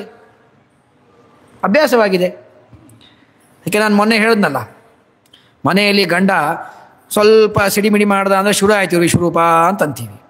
ಹೆಂಡತಿ ಹೊಸದಾಗಿ ಬಂದಾಗ ಅವ್ನು ನೋಡಿದ ತಕ್ಷಣ ಸ್ವಲ್ಪ ಹೆದರಿಕೆ ಆಗುತ್ತೆ. 4 ದಿವಸ ಆದಮೇಲೆ ಅಭ್ಯಾಸ ಆಗುತ್ತೆ ಅವಳಿಗೆ. ಏನು ಬಿಡ್ರಿ, ಆಯ್ತು ಶುರು ಆಯ್ತು ಬಿಡ್ರಿ, ನಮ್ಮ ಮನೆಯವ್ರು ವಿಶ್ವರೂಪ ಶುರು ಆಯಿತು ಅಂತಂತ ಅವಳು ಅಲ್ವಾ? ಆ ಅಭ್ಯಾಸ ಹೇಗಾಗತ್ತಲ್ಲ ಹಾಗೆ ಹಾಗೆ ಉತ್ತಮಾಧಿಕಾರಿಗಳಿಗೆ ತಮ್ಮ ವಿಶ್ವರೂಪವನ್ನು ನೋಡಿ, ಪರಮಾತ್ಮನ ವಿಶ್ವರೂಪ ನೋಡಿ ನೋಡಿ ನೋಡಿ ಅವ್ರಿಗೆ ಅಭ್ಯಾಸ ಆಗಿದೆ, ಹೆದರಿಕೆ ಆಗಲಿಲ್ಲ, ಆನಂದೋದ್ರೇಕವಾಗ್ತಾ ಇದೆ. ಶ್ರೀ ಬ್ರಹ್ಮ ರುದ್ರ ಪೂರ್ವಾಣಾಂ ಕೃಷ್ಣಾಯ ಭೀಮರಾಮಯೋ. ಲಕ್ಷ್ಮೀದೇವಿ ನೋಡಿದ್ಲು, ಬ್ರಹ್ಮದೇವರು ನೋಡಿದ್ರು, ರುದ್ರದೇವರು ನೋಡಿದ್ರು. ಕಿಂಬಹುನ ಅಲ್ಲಿ ಕುಟೀರದಲ್ಲಿ ಆಶ್ರಮದಲ್ಲಿ ಇರುವಂತಹ ದ್ರೌಪದಿ ಅವಳು ನೋಡಿದ್ಲು, ಬಲರಾಮ ದೇವರು ನೋಡಿದ್ರು, ಭೀಮಸೇನ್ ದೇವರು ನೋಡಿದ್ರು. ಹೀಗೆ ಎಲ್ಲರೂ ರೂಪವನ್ನು ನೋಡ್ತಾ ಇದ್ದಾರೆ. ನಿಮಿತ್ತ ಮಾಡಿದ್ದು ಮಾತ್ರ ಅರ್ಜುನನನ್ನ, ಆದರೆ ರೂಪವನ್ನು ನೋಡಿದ್ದು ಎಲ್ಲರೂ ರೂಪವನ್ನು ನೋಡಿದ್ದಾರೆ. ಹೀಗೆ ಪರಮಾತ್ಮ ರೂಪವನ್ನು ನೋಡಿ ಹೆದರಿಕೆಯೂ ಆಗ್ತಾ ಇದೆ, ಆನಂದವನ್ನು ಪಡ್ತಾ ಇದ್ದಾರೆ. ಅಮೀಹಿತ್ವಾಂ ಸುರ ಸಂಘ ವಿಶಂತಿ ಕೇಚಿತ್ ಭೀತ ಪ್ರಾಂಜಲಯೋ ಗೃಣಂತಿ. ಆ ರೂಪವನ್ನು ನೋಡಿ ಕೆಲವರಿಗೆ ಆನಂದ ಆಗ್ತಾ ಇದೆ, ಸಂತೋಷ ಪಡ್ತಾ ಇದ್ದಾರೆ. ಕೆಲವರು ಹೆದರಿಕೆ ಆಗ್ತಾ ಇದೆ, ಕೈಕಾಲು ನಡುಗ್ತಾ ಇದೆ, ಕೈ ಮುಗಿದು ಸುಮ್ಮನೆ ಕೂತ್ಕೊಂಡಿದ್ದಾರೆ. ಒಬ್ಬೊಬ್ಬರ ಯೋಗ್ಯತೆ ಒಂದೊಂಥರ ವಿಚಿತ್ರವಾದ ಯೋಗ್ಯತೆ, ಅವರವರ ಕರ್ಮಗಳು ಅವರವರ ಯೋಗ್ಯತೆ ತಕ್ಕ ಹಾಗೆ ಅವರಿಗೆ ಪರಮಾತ್ಮ ಗೋಚರಿಸ್ತಾ ಇದ್ದಾನೆ. ಸ್ವಸ್ತೀತ್ಯುಕ್ತ ಮಹರ್ಷಿ ಸಿದ್ಧಸಂಗಾಹ. ಎಲ್ಲ ಋಷಿಮುನಿಗಳು ನೋಡಿ, ಇವರೆಲ್ಲ ಮುಂದೆ ಒಂದು ಶ್ಲೋಕ ಬರುತ್ತೆ, ಇಲ್ಲೇ ಇದರ ಮುಂದಿನ ಶ್ಲೋಕವೇ ಬರ್ತದೆ. ರುದ್ರಾದಿತ್ಯ ವಸವೋ ಏಚ ಸಾಧ್ಯ ವಿಶ್ವೇಶಿನೋ ಮರ್ದಶ್ಚುಷುಭಾಶ್ಚ ಗಂಧರ್ವ ಯಕ್ಷ ಸುರಸಿದ್ಧ ಸಂಗಾಹ ವೀಕ್ಷಂತೆ ತ್ವಾಂ ವಿಸ್ಮಿತಾಶ್ಚೈವ ಸರ್ವೇ. ಅಂದರೆ ಹಿಂದೆ ಒಂದು ಶ್ಲೋಕದಲ್ಲಿ ಹೇಳಿದರು, ಕೃಷ್ಣ ಹೇಳಿದ ಎಲ್ಲ ದೇವತೆಗಳು ಪರಮಾತ್ಮನ ಒಳಗೆ ಕಾಣಿಸ್ತಾ ಇದ್ದಾರೆ. ಪರಮಾತ್ಮನ ಒಳಗೆ ಬ್ರಹ್ಮದೇವರು, ಬ್ರಹ್ಮದೇವರ ತೊಡೆ ಮೇಲೆ ಋತುದೇವರು, ಆ ಋತುದೇವರಲ್ಲಿ ಎಲ್ಲ ದೇವತೆಗಳು ತೋರ್ತಾ ಇದ್ದಾರೆ. ಎಲ್ಲ ನಕ್ಷತ್ರಗಳು, ಎಲ್ಲ ಋಷಿಗಳು, ವಸುಗಳು, ಆದಿತ್ಯರು ಎಲ್ಲ ತೋರ್ತಾ ಇದ್ದಾರೆ. ಅಂದರೆ ವಿಶ್ವರೂಪದ ಒಳಗೆ ಇವರೆಲ್ಲ ತೋರ್ತಾ ಇದ್ದಾರೆ. ಇವರನ್ನು ನೋಡುವವರು ಹೊರಗೆ ಇದ್ದಾರೆ. ಎಲ್ಲರೂ ಕೂಡ ಹೊರಗೆ ನಿಂತಿದ್ದಾರೆ ಒಂದು ರೂಪದಿಂದ ದೇವತೆಗಳು, ಒಳಗೆ ತಾವೇ ಇನ್ನೊಂದು ರೂಪದಿಂದ ಪರಮಾತ್ಮನಲ್ಲಿ ಇದ್ದಾರೆ, ಅದನ್ನು ನೋಡ್ತಾ ಇದ್ದಾರೆ. ಹೀಗೆ ನೋಡ್ತಾ ಇದ್ದಾರೆ. ಸ್ವಸ್ತೀತ್ಯುಕ್ತ, ಸ್ವಸ್ತಿ, ಮಂಗಳ, ಭದ್ರ, ಒಳ್ಳೆಯದಾಗಲಿ, ಜಗತ್ತಿಗೆ ಒಳ್ಳೆಯದಾಗಲಿ ಅಂತ ಯಾವಾಗಲೂ ಆಶೀರ್ವಾದವನ್ನು ಮಾಡುವಂತಹ ಸಿದ್ಧರು, ಋಷಿಮುನಿಗಳು, ಅವರು ಅಲ್ಲಿ ಪರಮಾತ್ಮನ ದರ್ಶನ ಮಾಡ್ಕೋತಾ ಇದ್ದಾರೆ. ಇಲ್ಲಿ ಒಂದು ವಿಶೇಷ ಇದೆ. ದೇವತೆಗಳು ಅವರನ್ನು ಕುರಿತು ನಾವು ಸ್ತೋತ್ರ ಮಾಡಿದ್ದೀವಿ, ಪ್ರಾರ್ಥನೆ ಮಾಡಿದ್ದೀವಿ ಅಂತಂದರೆ ನಮಗೆ ಒಳ್ಳೆಯದೇ ಆಗಬೇಕು ಅಂತ ಇಲ್ಲ. ಯಾಕೆ? ನಮ್ಮ ಕರ್ಮಾನುಸಾರವಾಗಿ ಆಗತ್ತೆ. ಮಹಾಪಾಪವನ್ನು ಮಾಡಿಬಿಟ್ಟು ಇಲ್ಲಿ ವೆಂಕಟೇಶ್ ದೇವರಿಗೆ ಬಂದು ನಾನು 100 ರೂಪಾಯಿ ಸೇವೆಯನ್ನು ಮಾಡಿಸಿ 1 ವಾರ ಪ್ರದಕ್ಷಿಣೆ ಹಾಕಿಬಿಟ್ರೆ ಆ ಪಾಪ ಪರಿಹಾರ ಆಗಿಬಿಡತ್ತಾ? ನಾನು ಮಾಡಿದ್ದೇನೆ ಸೇವೆ ಅಂದರೆ ಪಾಪಕ್ಕೆ ತಕ್ಕ ಸೇವೆ ಮಾಡಿದ್ದೀಯಾ? ಇಲ್ಲ. ಸೇವೆ ಮಾಡಿದ್ದಿ, ಸೇವೆ ಕೌಂಟೇಬಲ್, ಸೇವಾ ಕೌಂಟ್ ಆಗೇ ಆಗತ್ತೆ, ದೇವರು ಎಂದು ಹುಸಿ ಮಾಡೋದಿಲ್ಲ. ಆದರೆ ನೀನು ಮಾಡಿದ ಕರ್ಮಕ್ಕೆ ಸರಿಯಾದ ಸೇವೆಯ ಇದು ಅಲ್ಲ. ಆದರೆ ನಾವು ಯಾವುದಾದ್ರು ಗುರುಗಳಿಗೆ ಹೋಗಿ ಋಷಿಗಳಿಗೆ ಹೇಳಿದ್ರೆ ನಾವು ಅವರು ನಮಗೆ ನಮಸ್ಕಾರ ಮಾಡಿದ ಕೂಡಲೇ ಆಶೀರ್ವಾದ ಮಾಡಿಬಿಡ್ತಾರೆ. ಯಾಕೆ ಆಶೀರ್ವಾದ ಮಾಡ್ತಾರೆ? ಅವರೆಂದೂ ಕರ್ಮವನ್ನು ನೋಡಿ ಆಶೀರ್ವಾದ ಮಾಡುವವರಲ್ಲ, ಅಥವಾ ಕರ್ಮ ನಿಯಾಮಕರಲ್ಲ. ಅವರು ನಿಂತು ಕರ್ಮವನ್ನು ಪ್ರೇರಣೆ ಮಾಡಿಸುವವರಲ್ಲ. ದೇವತೆಗಳಿಗೆ ಆ ಅಧಿಕಾರ ಇದೆ. ದೇವತೆಗಳು ನಮ್ಮಲ್ಲಿ ನಿಂತು ಕರ್ಮವನ್ನು ಮಾಡಿಸ್ತಾರೆ, ಆ ಕರ್ಮವನ್ನು ನೋಡ್ತಾರೆ. ಓ, ಇವನಿಗೆ ಕರ್ಮ ಇಷ್ಟಿದೆ, ಹಾಗಾದರೆ ಇವನು ಎಷ್ಟೇ ಬೇಡ್ಕೊಂಡ್ರು ಇವನಿಗೆ ಈಗ ಒಳ್ಳೇದಾಗೋದಿಲ್ಲ, ಅಷ್ಟೇ. ಆದರೆ ಋಷಿಮುನಿಗಳಿಗೆ ಹಾಗಲ್ಲ. ಅವರೇನು ಮಾಡ್ತಾರೆ? ಒಳ್ಳೇದಾಗಲಿ ಅಂತೇ ಬಯಸ್ತಾರೆ. ಯಾಕೆ ಬಯಸ್ತಾರೆ? ಅವರಿಗೆ ನಮ್ಮ ಕರ್ಮ ಗೊತ್ತಿಲ್ಲ. ನಮ್ಮ ಕರ್ಮ, ನಾವೇನು ಪಾಪಕರ್ಮ ಮಾಡಿದ್ದೇವೆ ಅವರಿಗೆ ಗೊತ್ತಿಲ್ಲ. ಹೀಗಾಗಿ ಒಳ್ಳೇದಾಗಲಿ ಅಂತ ಹೇಳುವುದು ಸ್ವಭಾವ, ಒಳ್ಳೇದಾಗಲಿ ಅಂತ ಹೇಳ್ತಾರೆ. ಎಲ್ಲ ಸ್ವಭಾವಗಳು ಕೂಡ ಪರಮಾತ್ಮನ ಅಧೀನ. ಎಲ್ಲ ಸ್ವಭಾವಗಳು ಪರಮಾತ್ಮ ಅಧೀನ. ದ್ರವ್ಯಂ ಕರ್ಮಚ ಕಾಲಶ್ಚ ಸ್ವಭಾವೋ ಜೀವಯೇವಚ ಯದನುಗ್ರಹ ಸಂತಿ ನ ಸಂತಿ ಅದುಪೇಕ್ಷೆಯ. ಎಲ್ಲ ಸ್ವಭಾವಗಳು ಪರಮಾತ್ಮನ ಅಧೀನವೇ. ನೀರು ಹರಿತಾ ಇದೆ, ಹರಿಯೋದು ಸ್ವಭಾವ ನೀರಿಂದು. ಎಲ್ಲಿ ಸ್ಲೋಪ್ ಇರುತ್ತೋ ಅಲ್ಲಿ ನೀರು ಹರಿದು ಬಿಡುತ್ತೆ, ಹರಿಯೋ ಸ್ವಭಾವ ಅದು. ಹರಿಯೋ ಸ್ವಭಾವ ನೀರಿಗೆ ಇದ್ದರೂ ಕೂಡ ಆ ಸ್ವಭಾವವನ್ನು ಕೊಟ್ಟವನು, ಇಟ್ಟವನು, ನಿಯಂತ್ರಣ ಮಾಡುವವನು ಪರಮಾತ್ಮ ಒಳಗಿತ್ತು. ಯಾವುದೇ ಸ್ವಭಾವ ಇರಲಿ ಅದನ್ನು ಪರಮಾತ್ಮನೇ ನಿಯಂತ್ರಣ ಮಾಡುವಂಥವನಾಗಿದ್ದಾನೆ.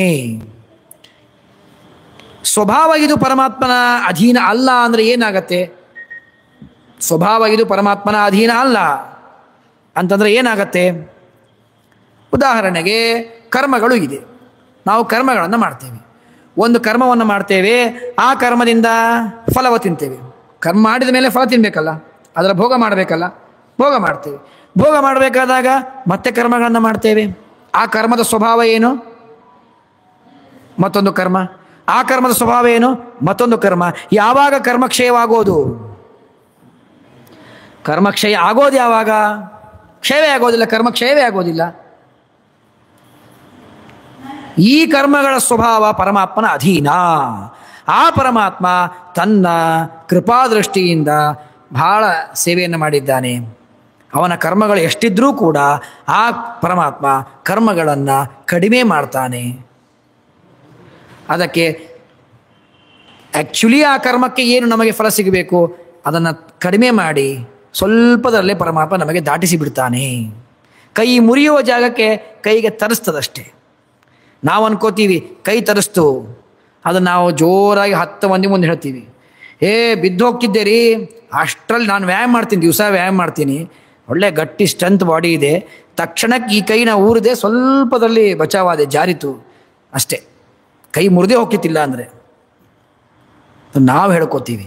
ಆದರೆ ನನ್ನ ಕರ್ಮ ಕೈ ಮುರಿಯೋದೇ ಇತ್ತು, ಪರಮಾತ್ಮ ನನ್ನ ಅನುಗ್ರಹ ಮಾಡಿ, ನನ್ನ ಮೇಲೆ ಅನುಗ್ರಹ ಮಾಡಿ ಪರಮಾತ್ಮ ಅಷ್ಟರಲ್ಲೇ ದಾಟಿಸಿದ. ಕರ್ಮದ ಸ್ವಭಾವ ಅದಕ್ಕೆ ಬಿಟ್ಟಿದ್ದ ಅಂತ ಆದರೆ ಪರಮಾತ್ಮ ಆ ಸ್ವಭಾವ ತನ್ನ ಕೆಲಸವನ್ನು ಮಾಡ್ತಾ ಹೋದರೆ ನಾವು ಮೋಕ್ಷವೇ ಆಗೋದಿಲ್ಲ, ಎಂದೆಂದಿಗೂ ಮೋಕ್ಷವಾಗಲ್ಲ. ಕರ್ಮಗಳನ್ನು ಮಾಡಬೇಕು, ತಿನ್ನಬೇಕು, ಮಾಡಬೇಕು, ಭೋಗ ಪಡ್ತಾ ಇರಬೇಕು. ಸುಧಾ ವಿದ್ಯಾಧಿಕರಣದಲ್ಲಿ ಇದನ್ನು ಪರಮತ ಖಂಡನ ಮಾಡಬೇಕಾದಾಗ ಟೀಕಾಕೃತ್ಪಾದರು ಇದನ್ನೇ ಉಪಯೋಗಿಸ್ತಾರೆ. ಶ್ರೀಮದಾಚಾರ್ಯರು ಇದೇ ಹೇಳ್ತಾರೆ, ಎಲ್ಲ ಕರ್ಮಗಳನ್ನು ಭೋಗ ಮಾಡಿಕೊಂಡೇ ನಾಶ ಮಾಡಬೇಕು ಅಂದರೆ ಯಾವಾಗ ಭೋಗ ಮಾಡ್ತೀರಿ? ಮನೆಗೆ 100 ಕಿಲೋ ಅಕ್ಕಿ ತಂದು ಹಾಕಿದ್ದನ್ನು ಅಷ್ಟು ಅಕ್ಕಿ ನಾನೇ ತಿನ್ನಬೇಕು ಅಂದರೆ ಹೆಂಗಾಗತ್ತೆ? ಆಗತ್ತಾ? ಸಾಧ್ಯ ಇಲ್ಲ. ನನಗೆ ಎಷ್ಟು ಬೇಕೋ ಅಷ್ಟೇ ತಂದ್ಕೋಬೇಕು.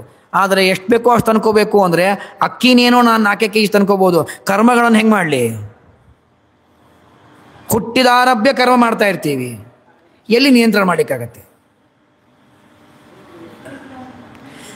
ಆ ಪ್ರಸಂಗದಲ್ಲಿ ಟೀಕಾಕೃತ್ಪಾದರು ಅಪೂರ್ವವಾದ ಸಿದ್ಧಾಂತವನ್ನು ಕೊಡ್ತಾರೆ. ಎಲ್ಲ ಕರ್ಮಗಳನ್ನು ಭೋಗ ಮಾಡಿಕೊಂಡೇ ನಾಶ ಮಾಡಬೇಕು ಅಂತಂತೀಯಪ್ಪ, ಹಂಗೆ ಹೇಳಬೇಡ.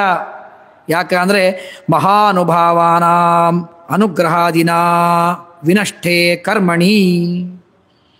ಮಹಾನುಭಾವರಿದ್ದಾರೆ, ಉತ್ತಮ ಗುರುಗಳು, ಸ್ವಾಮಿಗಳು, ಏನೋ ಪಾಪ ಮಾಡಿರ್ತೇವೆ, ಸ್ವಾಮಿಗಳ ಕಾಲಿಗೆ ಬೀಳುತ್ತೇವೆ, ಗುರುಗಳ ಕಾಲಿಗೆ ಬೀಳುತ್ತೇವೆ, ಅವರು ಅನುಗ್ರಹ ಮಾಡ್ತಾರೆ.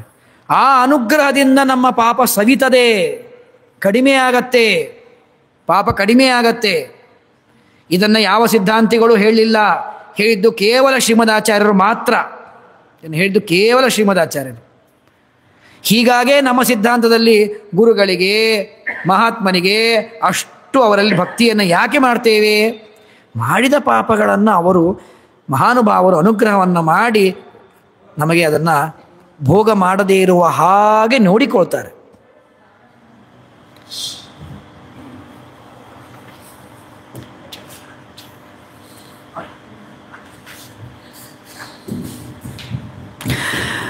ಹೀಗೆ ಕರ್ಮಗಳು ತಮ್ಮ ಸ್ವಭಾವವನ್ನು, ಕರ್ಮಗಳು ತಮ್ಮಷ್ಟ ತಾವು ಫಲವನ್ನು ಕೊಡ್ತಾವೆ ಅಂತ ಸರ್ವಥಾ ಭಾವಿಸಬಾರದು.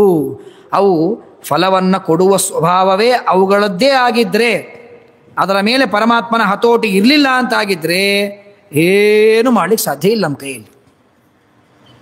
ಹೀಗಾಗಿ ಸರ್ವತಾ ಹಾಗೆ ಇಲ್ಲ. ರೂಪಂ ಮಹತ್ತೇ ಬಹುವಕ್ತನೇತ್ರಂ ಮಹಾಬಾಹೋ ಬಹುಬಾಹೂರುಪಾದಂ ಬಹೂದರಂ ಬಹುದಂಷ್ಟ್ರಾಕರಾಲಂ ದೃಷ್ಟ್ವಾಲೋಕ ಪ್ರವ್ಯತಿತಸ್ತತಾಹಂ.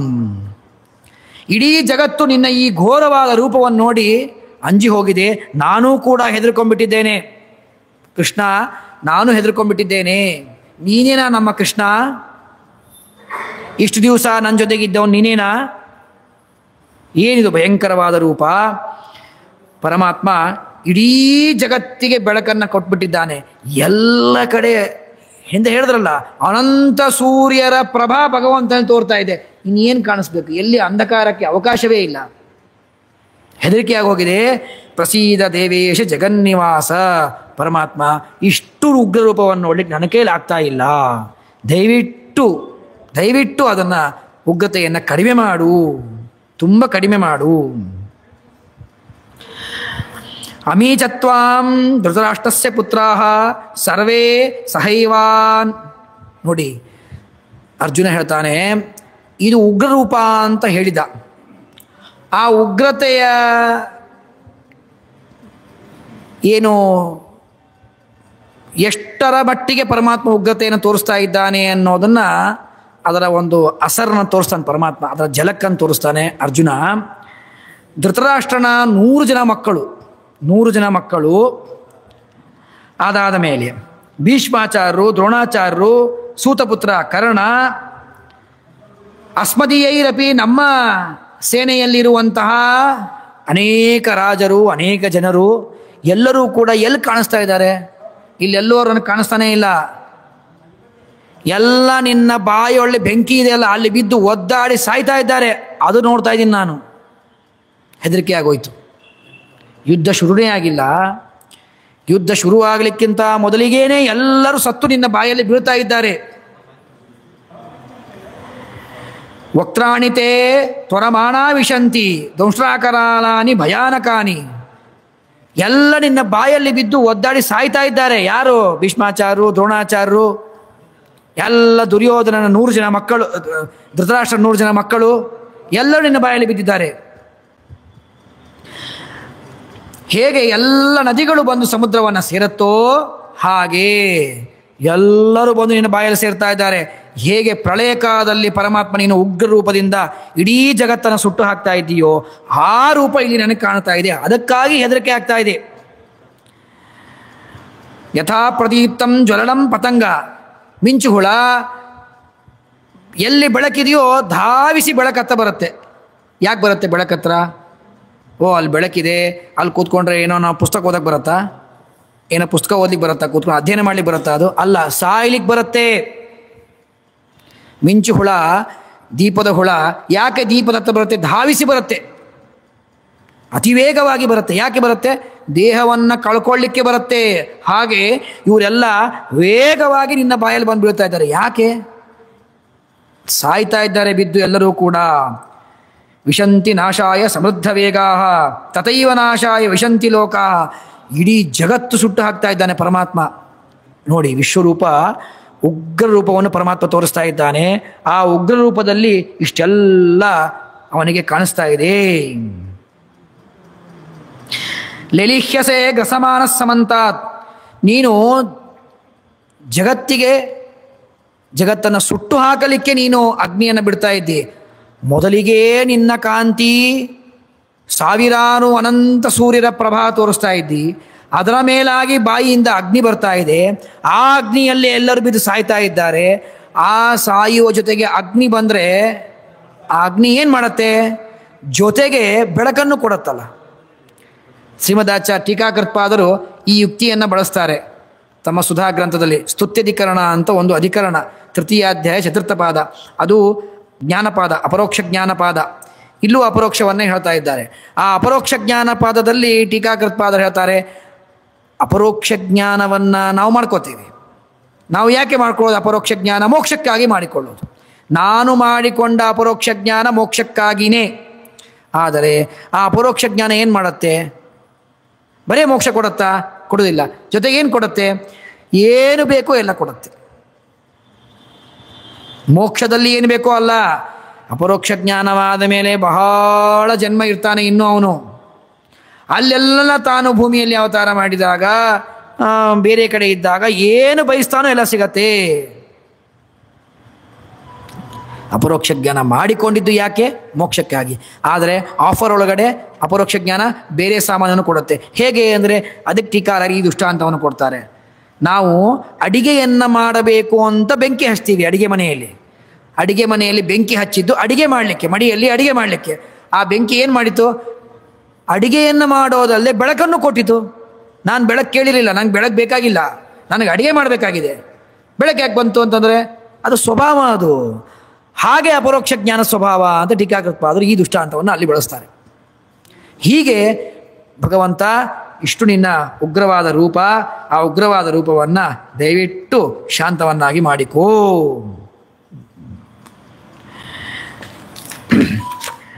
ಹೇಳ್ತಾರೆ, ಆ ಭೀಷ್ಮದ್ರೋಣಾದಿಗಳು ದುರ್ಯೋಧನಾದಿಗಳ ಅವರ ಏನು ಪಕ್ಷದವರು, ನಮ್ಮ ಪಕ್ಷದವರೆಲ್ಲ ನಿನ್ನ ಬಾಯಲ್ಲಿ ಬಂದು ಬೀಳ್ತಾ ಇದ್ದಾರಲ್ಲ.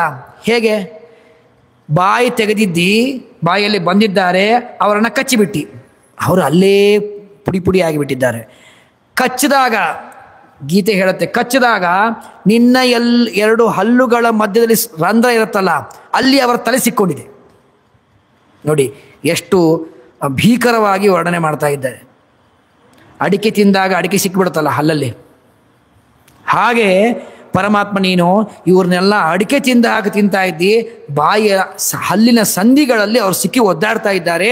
ಆ ರೂಪವನ್ನು ನಾನು ನೋಡ್ತಾ ಇದ್ದೇನೆ, ದಯವಿಟ್ಟು ಶಾಂತಗೊಳಿಸು. ಇಷ್ಟು ನೋಡ್ಲಿಕ್ಕೆ ಆಗ್ತಾ ಇಲ್ಲ ನನ್ನ ಕೈಲಿ, ಅದನ್ನು ಶಾಂತಗೊಳಿಸು ಅಂತ ತುಂಬ ಪ್ರಾರ್ಥನೆ ಮಾಡ್ತಾ ಇದ್ದಾನೆ.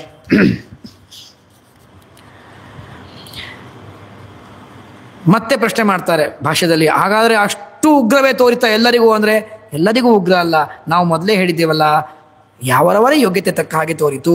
ಪ್ರಿಯಂತಿ ಕೇಚಿತ್ ತಸ್ಯ ರೂಪಸ್ಯ ದೃಷ್ಟೌ ಬಿಭೇತಿ ಕಶ್ಚಿತ್ ಅಭ್ಯಸೇ ಸರ್ವತೃಪ್ತಿ ಅಂತ ಹೇಳಿ ವಾರುಣ ಶಾಖ ಎನ್ನುವಂತಹ ಅಲ್ಲಿರುವ ಮಂತ್ರವನ್ನು ಕೊಟ್ಟು ಹೇಳ್ತಾರೆ. ಆಖ್ಯಾಹಿ ಮೇಕೋ ಭವಾನ್ ಉಗ್ರರೂಪ ನಮೋಸ್ತುತೆ ದೇವವರ ಪ್ರಸೀದ ವಿಜ್ಞಾತುಮಿಚ್ಛಾಮಿ ಭವಂತ ಮಾಧ್ಯಂ ನಹಿ ಪ್ರಜಾನಾಮಿ ತವ ಪ್ರವೃತ್ತಿಂ. ಪರಮಾತ್ಮ, ನಿನ್ನ ಆಟವನ್ನು ಏನಂತ ನಾನು ಕಂಡಿಡಲಿ ಹೇಳು, ಹೇಗಿದ್ದಿ, ಏನು ನಿನ್ನನ್ನು ನಾನು ತಿಳ್ಕೊಳ್ಳಿ? ಈ ಉಗ್ರರೂಪ ಯಾರದ್ದು? ನನ್ನ ಕೃಷ್ಣನದ್ದ, ಬೇರೆಯದ? ಯಾರ್ದಿದು? ನಿನ್ನ ಬಾಲ್ಯಲೀಲೆಗಳನ್ನು ಕೇಳಿದ್ದೀವಿ, ಹಾಗೆ ಮಾಡಿದಿ ಹೀಗೆ ಮಾಡಿದಿ ಅಂತ. ನೀನು ಮಾಡಿದ ಬಾಲ್ಯಲೀಲೆಗಳನ್ನು ನಿನ್ನ ತಾಯಿ ಯಶೋದೆಯೇ ನಂಬಲಿಲ್ಲ.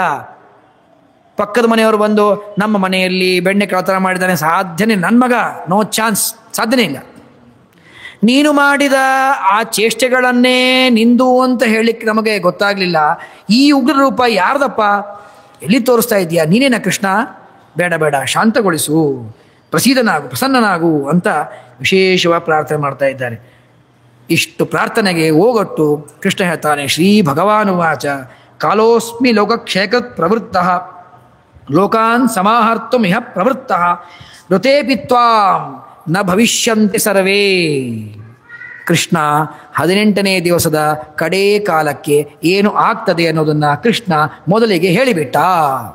ಸತ್ಯವಾಗ್ ಸತ್ಯ ಸಂಕಲ್ಪ. ಏನು ಹೇಳಿದ್ದಾನೆ ಅದು ಆಗತ್ತೆ, ಅದು ಬೇರೆ ಸತ್ಯ ಸಂಕಲ್ಪ. ಆದರೆ ಏನು ಮುಂದೆ ಅವನು ಈಗೇನು ಹೇಳ್ತಾ ಇದ್ದಾನಲ್ಲ ಹಾಗೆ ಆಗತ್ತೆ, ಹಾಗೆ ಆಗತ್ತೆ. ಈ ಶ್ಲೋಕಗಳಿಗೆ ತಾತ್ಪರ್ಯದಲ್ಲಿ ವ್ಯಾಖ್ಯಾನವನ್ನು ಮಾಡ್ತಾರೆ ಶ್ರೀಮದಾಚಾರ್ಯರು. ಹೇಳ್ತಾನೆ, ಕಾಲೋಸ್ಮಿ, ನಾನೇ ಕಾಲನಾಮಕನಾದ ಪರಮಾತ್ಮ, ನಾನೇ ಕಾಲ ನಿಯಾಮಕ ಪ್ರವರ್ತಕ. ನನ್ನ ಕಾಲದಲ್ಲಿ ಯಾರೂ ಉಳಿಯೋದಿಲ್ಲ. ಯಾರಂದ್ರೆ ಯಾರು? ನೀನೊಬ್ಬನೇ ಉಳಿತಿ, ನೀನೊಬ್ಬನೇ ಉಳಿತಿ. ಇಡೀ ಕೌರವರು ಸವರಿ ಹೋಗ್ತಾರೆ. 11 ಅಕ್ಷೌಹಿಣಿ ಸೈನ್ಯ ಎಲ್ಲಿದೆ ಹುಡುಕಬೇಕಷ್ಟೇ, ಎಲ್ಲಿದೆ ಅಂತ ಹುಡುಕಬೇಕು, ಯಾರೂ ಸಿಗೋದಿಲ್ಲ. ಇವನ ತಲೆಯಲ್ಲಿ, ಕೈಯಲ್ಲಿ, ಕಾಲಲ್ಲಿ, ಎದೆಯಲ್ಲಿ ಅದನ್ನು ಜೋಡಿಸಲಿಕ್ಕೆ ಆಗೋದಿಲ್ಲ. ಕರ್ಣಪರ್ವದಲ್ಲಿ ಹೇಳ್ತಾರೆ, ಯುದ್ಧವಾದ ಮೇಲೆ ದುಶ್ಯಾಸನ ಸತ್ತ ಮೇಲೆ ಆ ರಣಭೂಮಿಯಲ್ಲಿ ತಿರುಗಾಡ್ಲಿಕ್ಕಾಗೋದಿಲ್ಲ ಅವರಿಗೆ. ಯಾರ್ದೋ ತಲೆ, ಯಾರ್ದೋ ಕೈ ಕೂಡಿಸಿರ್ಬೇಕಷ್ಟೇ. ಒಂದು ದೇಹವನ್ನು ತಂದು ಸಂಸ್ಕಾರ ಮಾಡಬೇಕು ಅಂದರೆ ಕೈ, ಕಾಲು, ಕಣ್ಣು ಬೇಕಲ್ಲ, ತಲೆ ಬೇಕಲ್ಲ. ಯಾರ ಕೈ ಗೊತ್ತಿಲ್ಲ, ಇದು ಯಾರ ಕಾಲು ಗೊತ್ತಿಲ್ಲ. ಒಟ್ಟಾರೆ ಒಂದು ಬೊಂಬೆ ಮಾಡ್ರಿ, ಅದನ್ನು ಸುಡ್ರಿ, ಈ ಅವಸ್ಥೆ ಆಗ್ತದೆ. ನೀನೊಬ್ಬನೇ ಉಳಿತಿ, ನೀನೊಬ್ಬನೇ ತಾತ್ಪರ್ಯದಲ್ಲಿ ನೀನು, ಪಾಂಡವರು ಇತ್ಯಾದಿಗಳು ಉಳಿತೀರಿ, ಕೆಲವೇ ಮಂದಿ ಉಳಿತೀರಿ, ಎಲ್ಲರೂ ಸತ್ತು ಹೋಗ್ತಾರೆ. ತಸ್ಮಾತ್ ತ್ವಮುತ್ತಿಷ್ಟ ಯಶೋ ಲಭಸ್ವ ಜಿತ್ವಾ ಶತ್ರುನ್ ಭುಂಕ್ಷು ರಾಜ್ಯಂ ಸಮೃದ್ಧಂ ಮಯೇವೇತೆ ನಿಹತ ಪೂರ್ವಮೇವ ನಿಮಿತ್ತ ಮಾತ್ರಂ ಭವ ಸವ್ಯಸಾಚಿನ್. ಏ ಸವ್ಯಸಾಚಿ ಅರ್ಜುನ, ನಿಮಿತ್ತ ನೀನು. ನೋಡಿ, ಕೃಷ್ಣ ಶಬ್ದವನ್ನು ಪ್ರಯೋಗ ಮಾಡಬೇಕಾದಾಗ ಸವ್ಯಸಾಚಿ ಅಂತಂತಾರೆ. ನಾವು ಅರ್ಜುನನಿಗೆ ಸವ್ಯಸಾಚಿ ಅಂದರೆ ಅದು ಅವನು ಗೌರವ ಸೂಚಕವಾದ ಶಬ್ದ. ಅದು ಇಷ್ಟು ಗೌರವಯುತವಾದ ವ್ಯಕ್ತಿ ನೀ ಇದೆಯಲ್ಲ, ನೀನು ನಿಮಿತ್ತ, ನೀನು ಪ್ರಧಾನ ಅಲ್ಲ, ನಾನೇ ಪ್ರಧಾನ. ನಾನು ಸಂಹಾರ ಮಾಡಿದ್ದಾಗಿದೆ ಅವರೆಲ್ಲರನ್ನ. ಎಲ್ಲರನ್ನು ಸಂಹಾರ ಮಾಡಿಬಿಟ್ಟಿದ್ದೆ ನಾನು. ಮುಂದಿನ ಶ್ಲೋಕದಲ್ಲಿ ಹೇಳ್ತಾರೆ ಎಲ್ಲರ ಸಂಹಾರ ಆಗೋಗಿದೆ, ನೀನು ಕೇವಲ ನಿಮಿತ್ತ ಮಾತ್ರ. ಸುಮ್ಮನೆ ಬಾಣ ಪ್ರಯೋಗ ಮಾಡು, ನೀನು ಬಾಣ ಬಿಟ್ಟ ಹಾಗೆ ಮಾಡು, ಅವ್ರ ದೇಹ ಬಿದ್ದ ಹಾಗಾಗತ್ತೆ ಅಷ್ಟೇ. ಸತ್ತೋಗಿದ್ದಾರೆ ಎಲ್ಲರೂ ಕೂಡ. ದ್ರೋಣಂಚ ಭೀಷ್ಮಂಚ ಜಯದ್ರಥಂಚ ಕರ್ಣಂ ತಥಾ ಅನ್ಯಾನಪಿ ಯೋಧವೀರಾನ್ ಮಯಾ ಹತಾಸ್ತ್ವಂ ಜಹಿಮಾಂ ವ್ಯತಿಷ್ಠ ಯುದ್ಧಸ್ವ ಜೇತಾಸಿ ರಣೇ ಸಪತ್ನಾಂ. ನೀನು ಕೇವಲ ನಿಮಿತ್ತ ಮಾತ್ರ. ದ್ರೋಣಂಚ ಭೀಷ್ಮಂಚ ಜಯದ್ರಥಂಚ ಕರ್ಣಂ ತಥಾ ಅನ್ಯಾನಪಿ ಯೋಧವೀರಾನ್. ಶ್ರೀಮದಾಚಾರ್ಯರು ಟೀಕಾಕೃತ್ಪಾದರು ಇದಕ್ಕೆ ವ್ಯಾಖ್ಯಾನ ಮಾಡ್ತಾರೆ. ನಾವು ಪರಮಾತ್ಮನ ಬಗ್ಗೆ ಹೇಳಬೇಕಾದಾಗ ಮೊನ್ನೆ ಟೀಕಾರಾಯರ ಆರಾಧನೆಯಲ್ಲಿ ಟೀಕಾರಾಯರ ಸ್ಮರಣೆ ಮಾಡಬೇಕಾದಾಗ ಹೇಳಿದೆ, ಪರಮಾತ್ಮನಿಗೆ ದಾಸರು ಹೇಳ್ತಾರೆ, ನೀನ್ಯಾಕೋ ನೀನು ಹಂಗೆ ಯಾಕೋ, ನಿನ್ನ ನಾಮದ ಬಲ ಹೊಂದಿದ್ದರೆ ಸಾಕು. ಭಜನೆಯಲ್ಲಿ ಮಾಡಿರ್ತೇವೆ, ಕೇಳಿರ್ತೇವೆ. ಪರಮಾತ್ಮ ನೀನು ಬೇಡ, ನಿನ್ನ ಹಂಗು ಬೇಡ, ಕೇವಲ ನಿನ್ನ ನಾಮಸ್ಮರಣೆ ಮಾಡಿದ್ರೆ ಈ ಸಂಸಾರ ದಾಟೋಗುತ್ತೆ, ನೀನು ಯಾಕೆ ಬೇಕು ಅಂತ ಪರಮಾತ್ಮನಿಗೆ ಸ್ತೋತ್ರ ರೂಪದಲ್ಲಿ ಮಾಡುವಂತಹ ಕೃತಿ. ಇದನ್ನು ಟೀಕಾಕೃತ್ಪಾದರಿಗೆ ಹೇಳೋದಾದರೆ, ಟೀಕಾಕೃತ್ಪಾದರಿಗೆ ನೀನು ಯಾಕೋ, ನಿನ್ನ ಹಂಗೆ ಯಾಕೋ, ನಿನ್ನ ವಾಕ್ಯದ ಬಲ ಹೊಂದಿದ್ದರೆ ಸಾಕು. ಟೀಕಾಕೃತ್ಪಾದರು ಬೇಡೇ ಬೇಡ ನಮಗೆ, ಅವರ ಗ್ರಂಥಗಳು ಅವರ ವಾಕ್ಯಗಳು ಸಾಕು. ಮತ್ತು ವ್ಯಾಸರಾಜರು ಮಾಡಿದ್ದೇನು, ಟೀಕಾಕೃತ್ಪಾದರ ಒಂದೊಂದು ಶಬ್ದಗಳನ್ನು ಒಂದೊಂದು ವಾಕ್ಯಗಳನ್ನು ಯುಕ್ತಿಗಳನ್ನು ತೆಗೆದುಕೊಂಡು ಅಪೂರ್ವವಾದ ಅಕಾಟ್ಯವಾದ ಗ್ರಂಥ ರಚನೆ ಮಾಡಿಕೊಟ್ಟಿದ್ದಾರೆ ಶ್ರೀಮದ್ ವ್ಯಾಸರಾಜರು. ಆ ಟೀಕಾಕೃತ್ಪಾದರ ಆಶ್ರಯ, ಅವರ ಟಿಪ್ಪಣಿಗಳು ಟೀಕೆಗಳು ಇಲ್ಲದೇನೆ ನಾವು ಸುಲಭವಾಗಿ ದಾಟ್ತೇವೆ ಅಂತ ಸರ್ವಥಾ ಸಾಧ್ಯ ಇಲ್ಲ. ಟೀಕಾಕೃತ್ಪಾದರ ಸ್ಥಾನ ಮತ್ಯಾರಿಗೂ ಇಲ್ಲ. ಶ್ರೀಮದಾಚಾರ್ಯರ ತರುವಾಯ ಆ ಶ್ರೀಮದಾಚಾರ್ಯರ ವಾಕ್ಯಗಳಿಗೆ ಸೇತುವೆಯಾಗಿ ನಿಂತುಕೊಂಡು ಎರಡೂ ವಾಕ್ಯಗಳಿಗೆ ಟೀಕಾಕೃತ್ಪಾದ ನಮ್ಮ ಸಿದ್ಧಾಂತದಲ್ಲಿ ಹೇಳ್ತಾರೆ ಉಪನಾಯಕ ದ್ರವ್ಯ ಅಂತ ಕರೀತಾರೆ. ಉಪನಾಯಕ ದ್ರವ್ಯ ಅಂದರೆ ಏನು ಏನು ಏನು ಅಂತಂದರೆ, ಇಲ್ಲಿ ಒಂದು ವಸ್ತು ಇದೆ, ಇಲ್ಲಿ ಒಂದು ವಸ್ತು ಇದೆ, ಈ ಎರಡೂ ವಸ್ತುಗಳಿಗೆ ಮಧ್ಯದಲ್ಲಿ ಲಿಂಕ್ ಆಗಬೇಕಲ್ಲ, ಅದೆರಡಕ್ಕೂ ಲಿಂಕ್ ಹಚ್ಚೋದಕ್ಕೆ ಮಧ್ಯೆ ಇನ್ನೊಂದು ವಸ್ತುವನ್ನು ಇಡಬೇಕು. ಆ ವಸ್ತು ಏನು ಮಾಡುತ್ತೆ, ಈ ಕಡೆ ಇಲ್ಲೂ ಮುಟ್ಟತ್ತೆ, ಆ ವಸ್ತುವನ್ನು ಮುಟ್ಟತ್ತೆ, ಆಗ ಎರಡಕ್ಕೂ ಅದು ಲಿಂಕ್ ಹಚ್ಚಿ ಕೊಡುತ್ತೆ. ಶೆಲ್ಲನ್ನು ಹಾಕ್ತೇವೆ, ವಾಚ್ ಎಳಿಬೇಕು, ಶೆಲ್ ಹಾಕ್ತೇವೆ. ಶೆಲ್ ಏನು ಮಾಡುತ್ತೆ, ಈ ಕಡೆ ಒಂದು ಕಬ್ಬಿಣದ ವಸ್ತು, ಈ ಕಡೆ ವಸ್ತು, ಮಧ್ಯದಲ್ಲಿ ಸೆಲ್ ಬಂದರೆ ಅದು ಎರಡಕ್ಕೂ ಕನೆಕ್ಟ್ ಆಗಿ ಕೆಲಸ ಮಾಡಲಿಕ್ಕೆ ಪ್ರಾರಂಭ ಆಗುತ್ತೆ. ಹಾಗೆ ಶ್ರೀಮದಾಚಾರ್ಯರ ಪರಸ್ಪರ ಎರಡು ವಾಕ್ಯಗಳು ತಾವು ಕೆಲಸ ಮಾಡಬೇಕು ಅಂತ ಆದರೆ ಮಧ್ಯದಲ್ಲಿ ಆ ಸೆಲ್ಲಾಗಿ ಇದ್ದು ಕೆಲಸ ಮಾಡುವುದು ಟೀಕಾಕೃತ್ಪಾದರ ವಾಕ್ಯಗಳು. ಆ ಟೀಕಾಕೃತ್ಪಾದರ ವಾಕ್ಯಗಳು ಇಲ್ಲ ಅಂತ ಆದರೆ ಶ್ರೀಮದಾಚಾರ್ಯ ವಾಕ್ಯಗಳು ತಮ್ಮ ಕೆಲಸ ಪೂರ್ಣವಾಗಿ ಮಾಡೋದೇ ಇಲ್ಲ, ಅದು ಬೇಕೇ ಬೇಕು. ಇಲ್ಲೆಲ್ಲ ಕಡೆ ತೋರಿಸ್ಕೊಡ್ತಾರೆ. ಹೇಳ್ತಾರೆ, ಕೃಷ್ಣ ಹೇಳೋದು ಹೇಳಿಬಿಟ್ಟ. ಕೃಷ್ಣ ಏನಂತ ಹೇಳಿದ, ದ್ರೋಣಂಚ ಭೀಷ್ಮಂಚ ಜಯದ್ರಥಂಚ ಕರ್ಣಂ ತಥಾ ಅನ್ಯಾನಪಿ ಯೋಧವೀರಾನ್ ಮಯಾ ಹತಾಸ್ತ್ವಂ.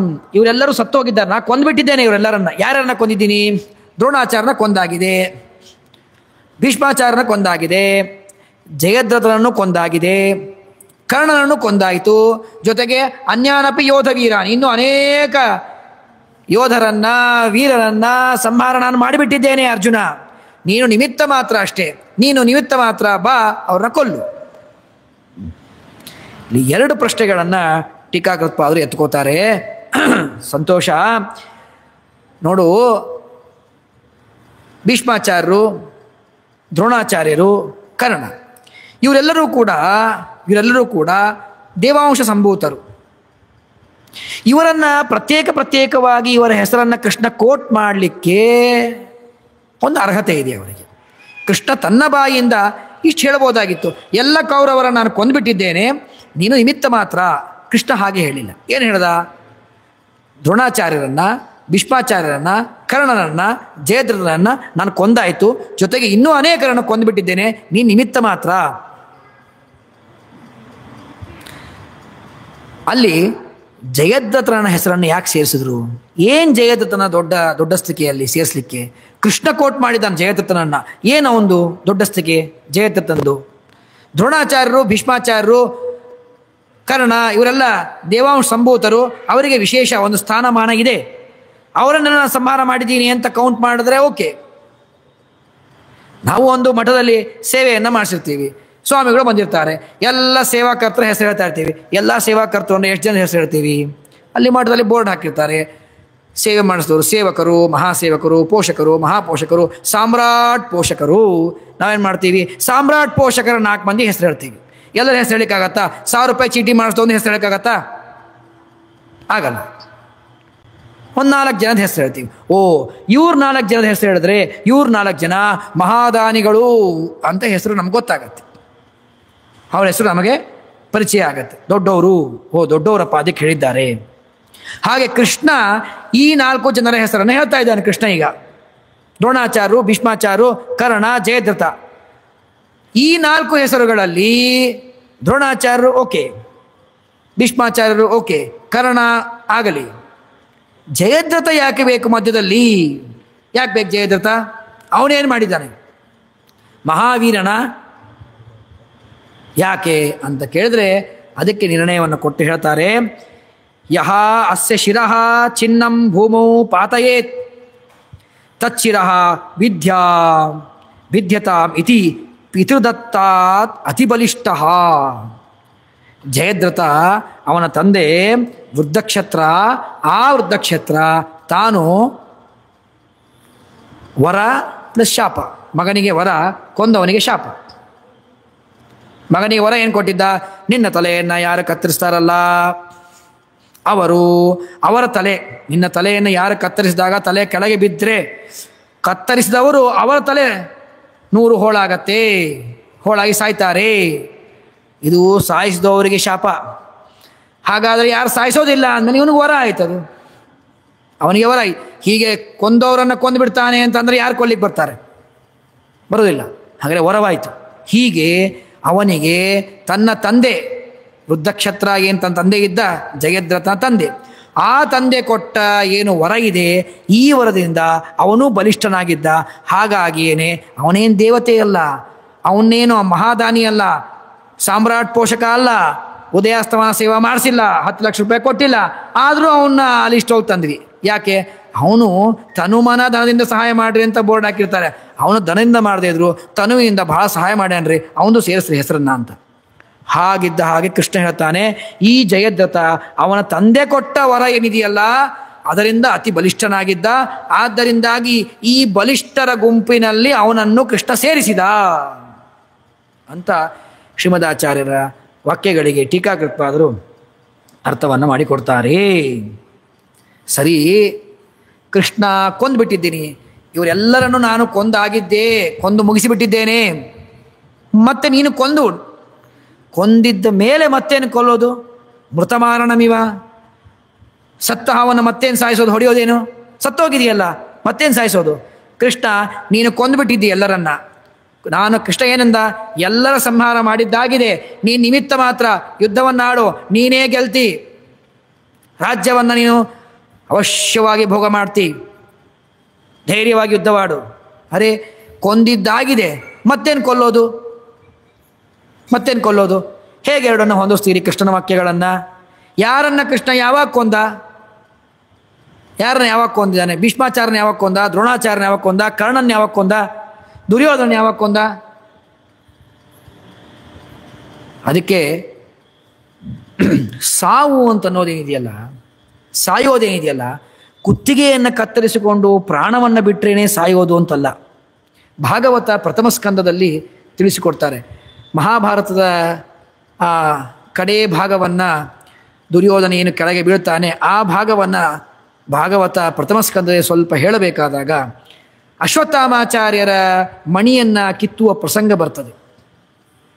ಅಶ್ವತ್ಥಾಮಾಚಾರ್ಯರು ಉಲೂಕಕೃತವಾದ ವ್ಯಾಪಾರವನ್ನು ನೋಡಿ, ಹೇಗೆ ಕಾಗೆಗಳು ಕಾಗೆಗಳನ್ನು ಕೊಂದು ಹಾಕತ್ತೋ ಹಾಗೆ ನಾನು ಮಲಗಿದಂತಹ ಪಾಂಡವರ ಮಕ್ಕಳನ್ನು ಕೊಂದು ಹಾಕಬೇಕು ಅಂತ ಶಿಬಿರದಲ್ಲಿ ಮಲಗಿದ ಮಕ್ಕಳನ್ನು ಹೋಗಿ ಕೊಂದು ಬಿಡ್ತಾರೆ ಅಶ್ವತ್ಥಾಮಾಚಾರ್ಯ.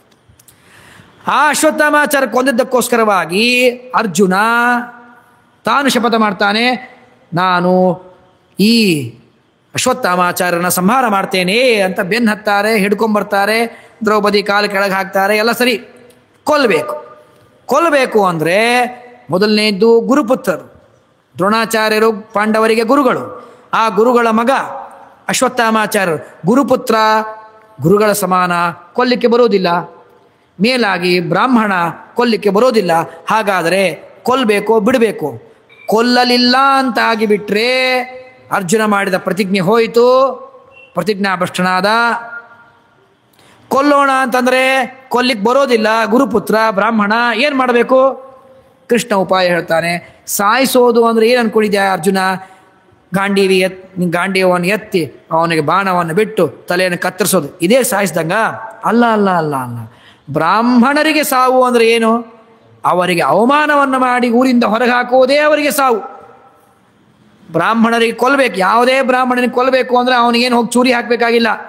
ಆ ಬ್ರಾಹ್ಮಣನಿಗೆ ಮಂದಿಯಲ್ಲಿ ಅವಮಾನವನ್ನು ಮಾಡಿಬಿಟ್ರೆ ಆ ಬ್ರಾಹ್ಮಣ ಸತ್ತ ಹಾಗೇನೆ, ತೇಜೋವಧಿ ಆಯಿತು ಅಂತ ಸತ್ತ ಹಾಗೇನೆ, ಊರಿಂದ ಬಹಿಷ್ಕಾರ ಹಾಕಿಬಿಟ್ರೆ ಸತ್ತ ಹಾಗೆ ಬ್ರಾಹ್ಮಣ.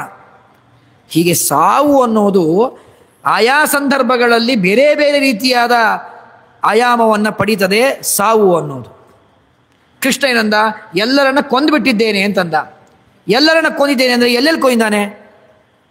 ದುರ್ಯೋಧನನ್ನು ಯಾವಾಗ ಕೊಂದ? ಯಾವಾಗ ಸಂಧಾನಕ್ಕೆ ಹೋದ ಕೃಷ್ಣ, ಸಂಧಾನಕ್ಕೆ ಹೋದಾಗ ದುರ್ಯೋಧನನ ಮನೆಗೆ ಹೋಗದೇನೆ ವಿದುರನ ಮನೆಯಲ್ಲೇ ಉಳ್ಕೊಂಡ ಕೃಷ್ಣ. ಆ ವಿದುರನ ಮನೆಗೆ ಕರೀಲಿಕ್ಕೆ ಬಂದ ದುರ್ಯೋಧನ ಕರೀಲಿಕ್ಕೆ ಬಂದಾಗ ದುರ್ಯೋಧನನ ಮೇಲೆ ಸಿಟ್ಟಿಗೆ ಬರ್ತಾನೆ ಕೃಷ್ಣ. ಅಲ್ಲಿ ಎಲ್ಲ ಪ್ರಸಂಗವಾದಾಗ ಕೃಷ್ಣ ಅಲ್ಲೊಂದು ವಿಶ್ವರೂಪ ತೋರಿಸ್ತಾನೆ. ಆ ವಿಶ್ವರೂಪ ಏನು ಉಗ್ರರೂಪವನ್ನು ತೋರಿಸ್ನಲ್ಲ, ಅದೇ ಅವನ ಸಾವು. ದುರ್ಯೋಧನಿಗೆ ಪ್ರತ್ಯೇಕವಾದ ಸಾವಿಲ್ಲ. ದುರ್ಯೋಧನನಿಗೆ ನೀನು ಕೊಂದು ಹಾಕ್ತೇನೆ ಅಂತ ಪರಮಾತ್ಮ ಅವತ್ತೇ ನಿರ್ಣಯ ಮಾಡಿ ಹೇಳಿಬಿಟ್ಟ ಅವನಿಗೆ. ನಿನ್ನ ಕಾಲ ಎಲ್ಲ ನಿಶ್ಚಯವಾಗಿ ಬಿಟ್ಟಿದೆ. ಯಾರ ಕೈಯಿಂದ ಸಾಯ್ತಿ, ಯಾವಾಗ ಸಾಯ್ತಿ ಎಲ್ಲ ನಿಶ್ಚಯವಾಗಿಬಿಟ್ಟಿದೆ. ಭೀಷ್ಮಾಚಾರ್ಯರಿಗೆ ದ್ರೋಣಾಚಾರ್ಯರಿಗೆ ಹೇಳ್ತಾರೆ, ನೀವು ಯಾವಾಗ ಸತ್ರಿ? ಭೀಷ್ಮಾಚಾರ್ಯರು ದ್ರೋಣಾಚಾರ್ಯ ಯಾವಾಗ ಸತ್ತಿರಿ? ಯಾವಾಗ ಸತ್ರಿ ಅಂದರೆ ಯಾವಾಗ ಮನುಷ್ಯ ತನ್ನ ನೈತಿಕತೆಯನ್ನು ಕಳ್ಕೋತಾನಲ್ಲ, ಅದೇ ಅವನ ವಧೆ. ತುಂಬು ಸಭೆಯಲ್ಲಿ ದ್ರೌಪದೀ ದೇವಿಯ ವಸ್ತ್ರಾಪರಣ ಮಾಡಿದಾಗ ನೀವೆಲ್ಲರೂ ಕೂಡ ನಿಮ್ಮ ನೈತಿಕತೆಯನ್ನು ಯಾವಾಗ ಕಳ್ಕೊಂಡ್ರೋ ಆಗಲೇ ನೀವು ಸತ್ತೋದ್ರಿ. ಮತ್ತೇನು ಸಾಯಿಸೋದು ನಿಮ್ಮನ್ನು? ದೇಹ ಇದೆ, ಜೀವ ಇದೆ ಅಷ್ಟೇ, ಅದಕ್ಕೇನು ಬೆಲೆ ಇಲ್ಲ. ಕಾರಣ ಯಾವಾಗ ನೀನು ದುಶ್ಯಾಸನನಿಗೆ ಹೇಳಿ ದ್ರೌಪದೀ ದೇವಿಯನ್ನು ಕರೆತಂದು ಆ ದ್ರೌಪದೀ ದೇವಿಗೆ ನೀನು ಕರ್ಣಪರ್ವದಲ್ಲಿ ನೆನಪು ಮಾಡಿಕೊಡ್ತಾರೆ ಭೀಮಸೇನ ದೇವರು. ಅರ್ಜುನನಿಗೆ ಪ್ರೇರಣೆ ಮಾಡಿ ನೆನಪು ಮಾಡಿಸ್ಕೊಡ್ತಾರೆ. ಅರ್ಜುನ ಹೇಳ್ತಾನೆ, ಅಲ್ಲ ಕರ್ಣ, ದ್ರೌಪದೀ ದೇವಿಯನ್ನು ಎಳ್ಕೊಂಡು ಬಂದ ದುಶ್ಯಾಸನ ಸಭೆಯಲ್ಲಿ. ಎಳ್ಕೊಂಡು ಬಂದರೆ ನೀನು ಹೇಳಿದ್ದೇನು? ನಿನ್ನನ್ನು 5 ಜನ ಗಂಡಂದ್ರು ಷಂಡರೋರು, ಏನು ಅವಳು ಸಂಸಾರ ಮಾಡ್ತೀಯ ಅವತ್ತಿಗೆ? ಬಾ, ನಮ್ಮ ರಾಜ ಇದ್ದಾನೆ ದುರ್ಯೋಧನ, ಅವನ ಮದುವೆ ಆಗು, ನಿನಗೆ ರಾಜ್ಯ ಸಿಗ್ತದೆ, ಸುಖವಾಗಿ ಇರ್ತಿ. ಅಲ್ಲಿ ಇನ್ನೂ ತುಂಬ ಭೀಕರವಾಗಿ ಬೈದಿದ್ದಾರೆ, ಅಷ್ಟೆಲ್ಲ ಹೇಳಲಿಕ್ಕಾಗೋದಿಲ್ಲ. ಹೀಗೆ ಕರ್ಣ ಯಾವಾಗ ದ್ರೌಪದೀ ದೇವಿಗೆ, ಪತಿವ್ರತಾ ಸ್ತ್ರೀ ಭಾರತೀ ದೇವಿ ವಾಯುಪತ್ನಿ, ಅವಳಿಗೆ ನೀನು ಯಾವಾಗ ತೊಂದರೆ ಕೊಟ್ಟು ಅನ್ನಬಾರ್ದನ್ನ ಅಂದಿ, ಆಗಲೇ ನೀ ಸತ್ತೋದಿ. ಇವರೆಲ್ಲರನ್ನು ನಾನು ಕೊಂದು ಬಿಟ್ಟಿದ್ದೇನೆ. ಅವರವರು ಅವರವರ ನೈತಿಕತೆಯನ್ನು ಕಳೆದುಕೊಂಡಾಗ ಸತ್ತು ಹೋಗಿದ್ದಾರೆ. ಈಗ ಜೀವ ಇದೆ, ಅವರನ್ನು ಕೊಲ್ಲುವುದಷ್ಟೇ ನೀನು ಬಾಕಿ ಇರೋದು. ಅವನು ಕೊಲ್ಲು, ಅವಶ್ಯವಾಗಿ ಸಂಹಾರ ಮಾಡು.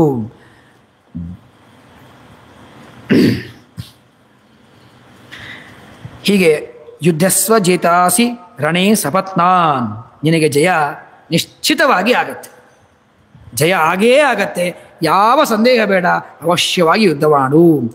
ಇಷ್ಟು ಹೇಳಿದಾಗ ಸಂಜಯ ಉವಾಚ ಏತತ್ ಶ್ರುತ್ವಾ ವಚನಂ ಕೇಶವಸ್ಯ ಕೃತಾಂಜಲಿರ್ಲೇಪಮಾನ ಕಿರೀಟಿ. ಅರ್ಜುನ ಇಷ್ಟು ಕೃಷ್ಣನ ಮಾತನ್ನು ಕೇಳಿ, ಅದಕ್ಕೆ ನಾನಂದೆ ಸಂಜಯ 2ನೇ ಅಧ್ಯಾಯದ 10ನೇ ಶ್ಲೋಕದಲ್ಲಿ ಸಂಜಯ ಉವಾಚ ಬಂದದ್ದು, ಮತ್ತೆ ಬಂದದ್ದು 11ನೇ ಅಧ್ಯಾಯದಲ್ಲೇ. ಅಲ್ಲಿಯವರೆಗೆ ನಡೀತಾ ಇತ್ತು, ಕೃಷ್ಣನ ಉಪದೇಶ ಆಗ್ತಾ ಇತ್ತು, ಅವನು ಕೇಳ್ತಾ ಇದ್ದ, ಇವನು ಅಲ್ಲಿಂದ ಕೇಳಿ ಇವನು ಉಪದೇಶ ಮಾಡ್ತಾ ಇದ್ದ, ಸಂತೋಷ. ಯಾವಾಗ ವಿಶ್ವರೂಪ ದರ್ಶನವಾಯಿತು ಆ ತವಕ ಅವನಿಗೆ ತಾಳಲಿಕ್ಕೆ ಆಗಲಿಲ್ಲ. ಆಗ ಸಂಜಯ ಮಾತಾಡಲಿಕ್ಕೆ ಪ್ರಾರಂಭ ಮಾಡಿದ. ಈ ಅಧ್ಯಾಯದಲ್ಲಿ ಸಂಜಯ ಮಾತಾಡಲಿಕ್ಕತ್ತಿದ್ದಾನೆ. ಆ ಸಂಜಯ ಹೇಳ್ತಾನೆ, ನಮಸ್ಕೃತ್ವ ಭೂಯ ಏವಾಹ ಕೃಷ್ಣಂ ಸದದ್ಗತಂ ಭೀತ ಭೀತ ಪ್ರಣಮ್ಯ. ಕೈ ಮುಗಿದು ಹೆದರಿಕೊಂಡು ಸಣ್ಣಕ್ಕೆ ಕುಗ್ಗಿಬಿಟ್ಟಿದ್ದಾನೆ ಅರ್ಜುನ. ಅರ್ಜುನ ಆ ಕೃಷ್ಣನ ಭೀಕರವಾದ ವಿಶ್ವರೂಪವನ್ನು ನೋಡಿ ಹೆದರಿ ಗದ್ಗದಿತನಾಗಿದ್ದಾನೆ. ಅವನು ಸಣ್ಣ ಧ್ವನಿಯಿಂದ ಕೃಷ್ಣನಿಗೆ ಪ್ರಾರ್ಥನೆ ಮಾಡ್ತಾ ಇದ್ದಾನೆ. ಅರ್ಜುನ ಉವಾಚ ಸ್ಥಾನೇ ಹೃಷೀಕೇಶ ತವ ಪ್ರಕೀರ್ತ್ಯ ಜಗತ್ ಪ್ರಹುಷ್ಯತ್ ಅನುರಜ್ಯತೆ ಚ ರಕ್ಷಾಂಸಿ ಭೀತಾನಿ ದಿಶೋ ದ್ರವಂತಿ ಸರ್ವೇ ನಮಸ್ಯಂತಿ ಚ ಸಿದ್ಧಸಂಗಾಹ. ನಿತ್ಯದಲ್ಲಿ ಪಠನೀಯವಾದ ಶ್ಲೋಕ ಇದು. ಬೆಳಗ್ಗೆ ಎದ್ದ ಕೂಡಲೇ ಈ ಶ್ಲೋಕವನ್ನು ನಿತ್ಯದಲ್ಲೂ ಪಠನ ಮಾಡಬೇಕು. ಅಂತಹ ಶ್ಲೋಕ ಇದು. ಸ್ಥಾನೇ ಹೃಷೀಕೇಶ ತವ ಪ್ರಕೀರ್ತ್ಯ. ಅಪಾರವಾದ ಕೀರ್ತಿ ಪರಮಾತ್ಮನಿಂದು. ಅಪಾರವಾದ ಕೀರ್ತಿಯಿಂದ ಆಯಾ ವಿಭೂತಿ ಸ್ಥಾನಗಳಲ್ಲಿ ಇದ್ದು ಪರಮಾತ್ಮ ನೀನು ಜಗತ್ತನ್ನು ಸಂತೋಷಪಡಿಸ್ತಿ. ಆ ಜಗತ್ತನ್ನು ಸಂತೋಷಪಡಿಸ್ತಿ ಆಯಾ ವಿಭೂತಿ ಸ್ಥಾನಗಳಲ್ಲಿ ಇದ್ದು ಪರಮಾತ್ಮ ಸಜ್ಜನರಿಗೆ ಸಂತೋಷಪಡಿಸ್ತೀಯ. ರಕ್ಷಾಂಸಿ ಭೀತಾನಿ ದಿಶೋ ದ್ರವಂತಿ. ಎಲ್ಲ ದುಶ್ಚಟಗಳು ದುಷ್ಟರು ಎಲ್ಲರೂ ಕೂಡ ದಿಕ್ಕುಪಾಲಾಗ್ತಾರೆ ನನ್ನ ನೋಡಿ. ಪ್ರತಿಯೊಂದು ಕಡೆ ನೀನಿದ್ದಿ ನಿನ್ನ ನೋಡಿದ್ದಕ್ಕೆ ಧೈರ್ಯ ಭಕ್ತರಿಗೆ, ನಿನ್ನ ನೋಡಿದ್ದಕ್ಕೆ ಅಂಜಿಕೆ ದುಷ್ಟರಿಗೆ. ಎಲ್ಲ ಕಡೆ ಇದ್ದಿ ಎಲ್ಲ ಕಡೆನೂ ಈ ಎರಡು ಕೆಲಸ ಆಗ್ತಾನೇ ಇರುತ್ತೆ. ಸರ್ವೇ ನಮಸ್ಯಂತಿ ಚ ಸಿದ್ಧಸಂಗಾಹ. ಎಲ್ಲರೂ ನಿನಗೆ ನಮಸ್ಕಾರವನ್ನು ಮಾಡಿ ಅಖಂಡವಾಗಿ ಪ್ರಾರ್ಥನೆ ಮಾಡ್ತಾರೆ. ಹೀಗೆ ಪರಮಾತ್ಮ ನಿನ್ನ ಅದ್ಭುತವಾದ ರೂಪ ಇದೆ. ಕಸ್ಮಾಚ್ಚತೆ ನನಮೇರನ್ ಮಹಾತ್ಮನ್ ಗರೀಯಸೆ ಬ್ರಹ್ಮಣೋಪ್ಯಾಧಿಕರ್ತೆ ಅನಂತ ದೇವೇಶ ಜಗನ್ನಿವಾಸ ತ್ವಮಕ್ಷರಂ ಸಸತ್ಪರಂ ಯತ್. ಪರಮಾತ್ಮ ಇದುವರೆಗೂ ಸ್ವಲ್ಪ ಈಗ ಬೇರೆ ಆಗತ್ತೆ. ವಿಶ್ವರೂಪ ದರ್ಶನವನ್ನು ಮಾಡ್ತಾ ಇದ್ದಾನೆ. ಮಾಡ್ತಾ ಇರಬೇಕಾದಾಗ ಭಗವಂತನಲ್ಲಿ ಎಲ್ಲ ದೇವತೆಗಳನ್ನು ನೋಡ್ತಾ ಇದ್ದಾನೆ ಅಂತ ಒಂದು ಹೇಳಿದರು. ಅವನ ಜೊತೆಗೆ ಎಲ್ಲ ದೇವತೆಗಳು ನೋಡ್ತಾ ಇದ್ದಾರೆ. ಅದು ಎರಡನೇ ಸ್ಟೆಪ್ಪಲ್ಲಿ ಬಂತು. ಮೊದಲನೇ ಕಕ್ಷೆಯಲ್ಲಿ ಬಂದದ್ದು ಪರಮಾತ್ಮನ ದೇಹದಲ್ಲಿ ಎಲ್ಲ ದೇವತೆಗಳು ಇದ್ದಾರೆ. ಸರಿಯಾ? ಇದು ಮೊದಲಿಗೆ ತೋರಿಸಿದ್ದು. ಆಮೇಲೆ ಯಾವ ದೇವತೆಗಳು ಪರಮಾತ್ಮನ ದೇಹದಲ್ಲಿ ಇದ್ದಾರೋ ಆ ದೇವತೆಗಳೇ ಒಂದು ರೂಪದಿಂದ ಹೊರಗೆ ನಿಂತು ತಮ್ಮನ್ನೇ ತಾವು ನೋಡ್ತಾ ಇದ್ದಾರೆ. ಪರಮಾತ್ಮನಲ್ಲಿ ಹೊರಗೆ ನಿಂತಿದ್ದಾರೆ, ಪರಮಾತ್ಮನೇ ತಮ್ಮನ್ನು ತಾವು ನೋಡ್ತಾ ಇದ್ದಾರೆ, ಕನ್ನಡಿಯಲ್ಲಿ ನೋಡಿದ ಹಾಗೆ. ಇದು ಎರಡನೇ ವಿಶ್ವರೂಪದ ಪ್ರದರ್ಶನ. ಮೂರನೇದು ಏನಪ್ಪ ಅಂತಂದರೆ, ಒಳಗಡೆ ಅಗ್ನಿ ಇದ್ದಾನೆ, ವಾಯು ಇದ್ದಾನೆ, ಸೂರ್ಯ ಇದ್ದಾನೆ. ಯಾರು ಇವರೆಲ್ಲ? ಇವ್ರು ಯಾರು ದೇವತೆಗಳೇ ಅಲ್ಲ. ಚೇಚೆ ತಪ್ಪು ತಿಳ್ಕೊಂಡಿದ್ದೀರ, ಇವೆಲ್ಲ ಪರಮಾತ್ಮನ ರೂಪಗಳೇ. ಇದು ಮೂರನೇದಾಯ್ತು. ಈಗ ವಾಯುರ್ ಯಮಃ ಅಗ್ನಿ ವರುಣ ಶಶಾಂಕ ಪ್ರಜಾಪತಿ. ಯಾರ್ಯಾರನ್ನು ತೆಗೆದುಕೋತೀರಿ? ಯಾರು ಅಗ್ನಿನೇ ಅಲ್ಲ, ವಾಯುನೇ ಅಲ್ಲ. ಅದಕ್ಕೆಲ್ಲ ವ್ಯಾಖ್ಯಾನವನ್ನು ಮಾಡ್ತಾರೆ.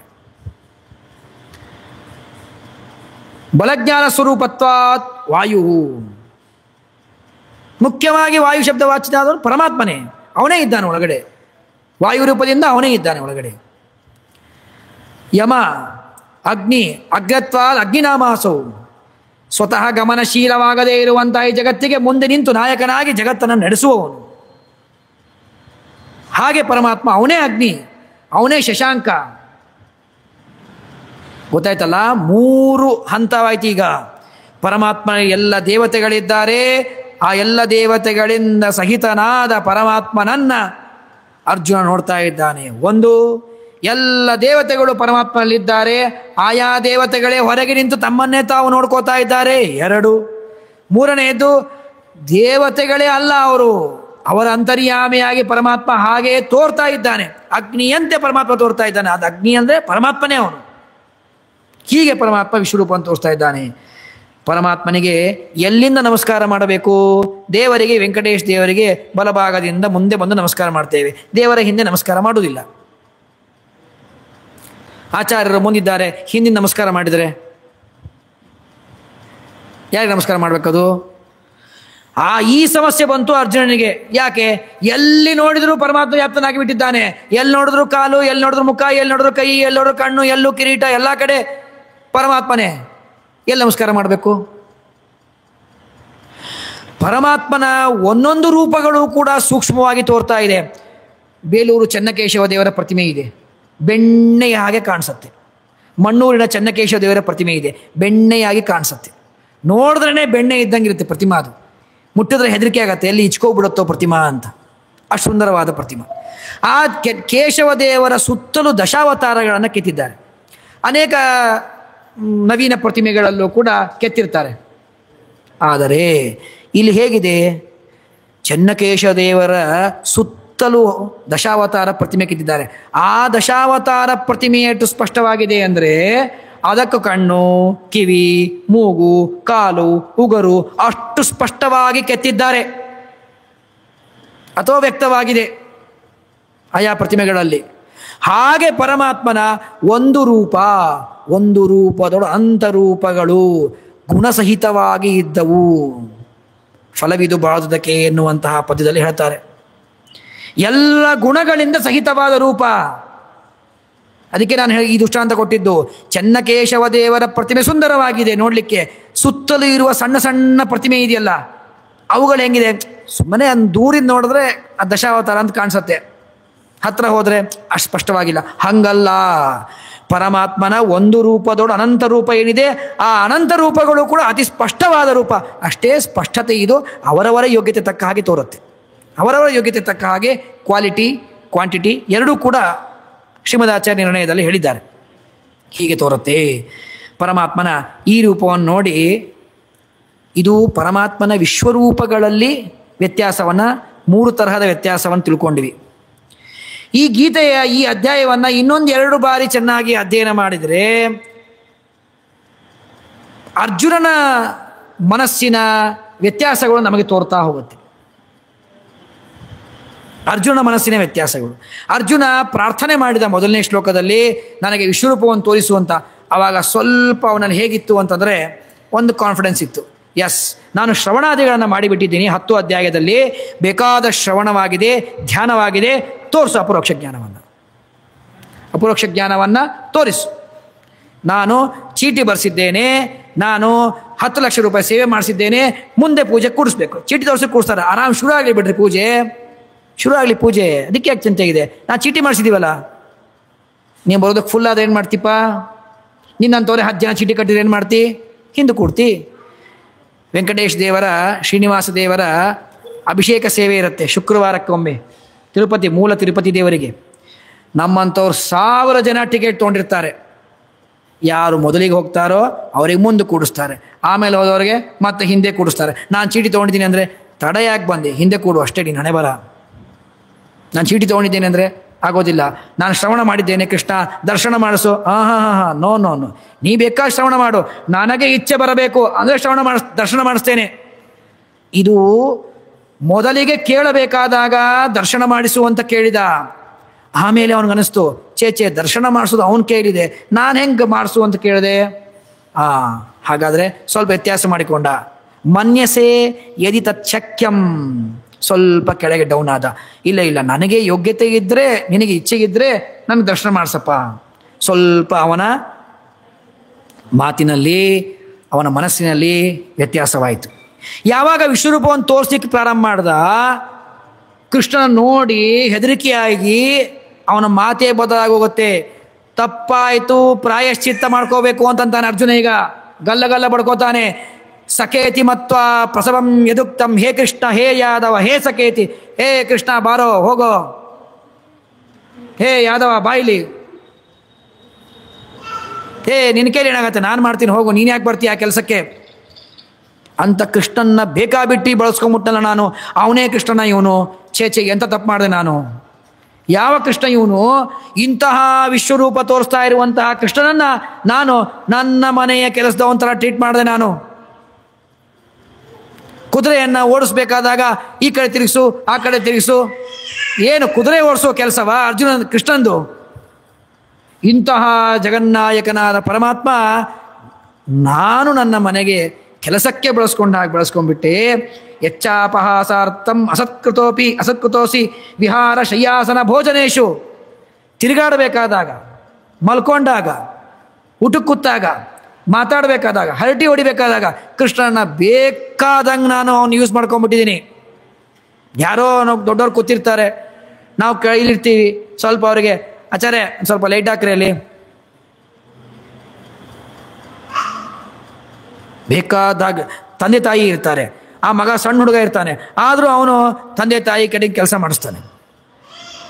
ಅವರು ಮಾಡ್ತಾರೆ ಪ್ರೀತಿಯಿಂದ, ಅದು ಬೇರೆ, ಅದು ಅವ್ರ ದೊಡ್ಡ ಗುಣ.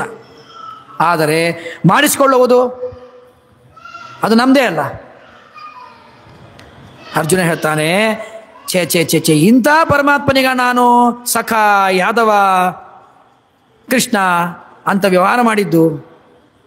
ಎಷ್ಟು ಕರುಣಾಮಯಿ ಪರಮಾತ್ಮ. ಏಕೋತವಾಪ್ಯಚ್ಯುತ ತತ್ಕ್ಷಮಸ್ವಂ ತಕ್ಷಾಮಯೇ ತ್ವಾಂ ಅಹಮಪ್ರಮೇಯಂ ಪಿತಾಸಿ ಲೋಕಸ್ಯ ಚರಾಚರಸ್ಯ. ಇಡೀ ಸಮಸ್ತವಾದ ಪ್ರಪಂಚಕ್ಕೆ ನೀನು ಪಿತಾಮಹ, ನೀನೇ ತಂದೆ, ನೀನೇ ತಾಯಿ. ಇಂತಹ ಪರಮಾತ್ಮನ ನಾನು ಹೇಗೆ ವ್ಯವಹಾರ ಮಾಡಿದ್ದೇನೆ. ಪರಮಾತ್ಮ ತಸ್ಮಾತ್ ಪ್ರಣಮ್ಯ ಪ್ರಣಿಧಾಯ ಕಾಯಂ ಪ್ರಸಾದಯೇ ತ್ವಾಂ ಅಹಮೀಶ ಮೀಡ್ಯಂ ಪಿತೇವ ಪುತ್ರಸ್ಯ ಸಖೇವ ಸಖ್ಯುಪ್. ಪರಮಾತ್ಮನಿಗೆ ನೀನು ಇದಕ್ಕೆ ಪ್ರಾಯಶ್ಚಿತ್ತ ಏನು? ನಮಸ್ಕಾರ ಬಿಟ್ಟರೆ ಏನು ಪ್ರಾಯಶ್ಚಿತ್ತ ಇಲ್ಲ. ಭೂಯಿಷ್ಠ ಅಂತೆ ನಮ್ಮ ಉಕ್ತಿಂ ವಿಧೇಮ. ಪರಮಾತ್ಮನಿಗೆ ಸಾಷ್ಟಾಂಗ ನಮಸ್ಕಾರ ಮಾಡಿದ.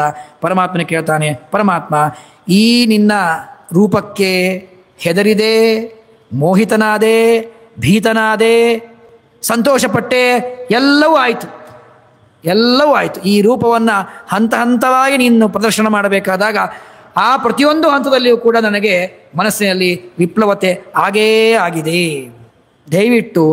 ದಯವಿಟ್ಟು ಈ ಉಗ್ರರೂಪವನ್ನು ಶಾಂತ ಮಾಡು. ಶ್ರೀ ಭಗವಾನುವಾಚ ಮಯಾ ಪ್ರಸನ್ನೇನ ತವಾರ್ಜುನೇದಂ ರೂಪಂ ಪರಂ ದರ್ಶಿತಂ ಆತ್ಮಯೋಗಾತ್. ಅರ್ಜುನ, ಏನು ಚಿಂತೆ ಮಾಡಬೇಡ. ಛೇ ನೋಡಿ, ಯಾವ ವಿಶ್ವರೂಪದ ಪರಮಾತ್ಮನ ಬಾಯಲ್ಲಿ ಬೆಂಕಿ ಬರ್ತಾ ಇದೆ, ಆ ಪರಮಾತ್ಮನ ಬಾಯಿಯಲ್ಲಿ ಎಲ್ಲ ಕೌರವರು ಬಿದ್ದು ಸಾಯ್ತಾ ಇದ್ದಾರೆ. ಆ ಪರಮಾತ್ಮನ ದಂಷ್ಟ್ರ ಕೋರೆ ಹಲ್ಲುಗಳಲ್ಲಿ ಅವರ ತಲೆ ಸಿಕ್ಕಿ ಒದ್ದಾಡ್ತಾ ಇದೆ. ಅಂತಹ ಪರಮಾತ್ಮ ಮೆತ್ತಗೆ ಮಾತಾಡ್ತಾ ಇದ್ದಾನೆ. ಹೇಳ್ತಾನೆ, ಯಾಕೆ ಏನು ಚಿಂತೆ ಮಾಡಬೇಡ. ನೀನು ಯಾವ ಕೃಷ್ಣ ಅಂತ ಇಷ್ಟೋ ತನಕ ವ್ಯವಹಾರ ಮಾಡಿದೀಯಲ್ಲ, ಇದೇ 10 ನಿಮಿಷದ ಮುಂಚೆ ಕೃಷ್ಣ 2 ಸೇನೆಗಳ ಮಧ್ಯದಲ್ಲಿ ರಥವನ್ನು ಕರ್ಕೊಂಡು ನಿಲ್ಲಿಸು ಅಂತ ನನಗೆ ಆರ್ಡರ್ ಮಾಡಿದಿಲ್ಲ. ಅದೇ ಕೃಷ್ಣ ನಾನೇ ಅವನು. ಯಾಕೆ ಹೆದರ್ಕೋತಾ ಇದ್ದಿ? ಸರ್ವತಾ ಹೆದರ್ಕೊಳ್ಬೇಡ, ನಾನೇ ಅವನು. ಯಾಕೆ ಹೆದರ್ಕೋತಿ? ಏನು ಚಿಂತೆ ಮಾಡಬೇಡ. ನಾನು ನಿನ್ನ ಮೇಲೆ ತುಂಬ ಸಂತೋಷಪಟ್ಟಿದ್ದೇನೆ. ಏವಂ ರೂಪ ಶಕ್ಯ ಅಹಂ ನೃಲೋಕೆ ದೃಷ್ಟಂ ತದನ್ಯೇನ ಕುರು ಪ್ರವೀರ. ಹಿಂದೆ ಹೇಳ್ತಾರೆ, ನವೇದ ಯಜ್ಞಾಧ್ಯಯನೈ ನ ದಾನೈ ನ ಚಕ್ರಿಯಾಭಿರ್ನ ತಪೋಪಿ ರುಗ್ರೈ. ಪರಮಾತ್ಮ ಅರ್ಜುನಿಗೆ ಹೇಳ್ತಾನೆ, ಈ ಏನು ರೂಪ ನಿನಗೆ ನಾನು ತೋರಿಸಿದ್ದೇನೆ, ನನ್ನ ವಿಶ್ವರೂಪ, ಈ ವಿಶ್ವರೂಪವನ್ನು ನಾನು ಬಹಳ ವೇದ ಓದಿದ್ದೇನೆ. 625 ವರ್ಷ ನಾನು ಅಧ್ಯಯನ ಮಾಡಿದ್ದೇನೆ. ಭೀಷ್ಮಾಚಾರ್ಯರು ನಿಮ್ಮ ಸಲುವಾಗಿ ತೋರಿಸಲಿಲ್ಲ. ನಾನು ವೇದ ಅಧ್ಯಯನ ಮಾಡಿದ್ದೀನಿ, ನಾನು ಬೇಕಾದಷ್ಟು ತಿಳ್ಕೊಂಡಿದ್ದೇನೆ. ತೋರಿಸಲಿಲ್ಲ ಅಲ್ಲ, ಸಂಧಾನಕ್ಕೆ ಕೃಷ್ಣ ಹೋದಾಗ ಭೀಷ್ಮಾಚಾರ್ಯರ ಮನೆಗೆ ಹೋಗಲಿಲ್ಲ ಕೃಷ್ಣ, ದ್ರೋಣಾಚಾರ್ಯ ಮನೆಗೆ ಹೋಗಲಿಲ್ಲ. ನಾನು ಭಾರಿ ಯಜ್ಞವನ್ನು ಮಾಡ್ತೇನೆ, ನಾನು ಕುರುಪತಿ, ಕೌರವರಿಗೆ ನಾನು, ಪಾಂಡವರಿಗೆ ನಾನು ವಿದ್ಯಾಗುರು, ನಾನು ಭಾರಿ ಬ್ರಾಹ್ಮಣ, ನನ್ನ ಮನೆಗೆ ಬರೆದ ಇನ್ಯಾರ ಮನೆಗೆ ಹೋಗ್ತಾನೆ ಬ್ರಾಹ್ಮಣ. ಪರಮಾತ್ಮ ಬ್ರಾಹ್ಮಣ ಪ್ರಿಯ, ಅವನು ಬರ್ತಾನೆ. ಬರಲಿಲ್ಲ. ವಿದುರನ ಮನೆಗೆ ಹೋದ ಕೃಷ್ಣ.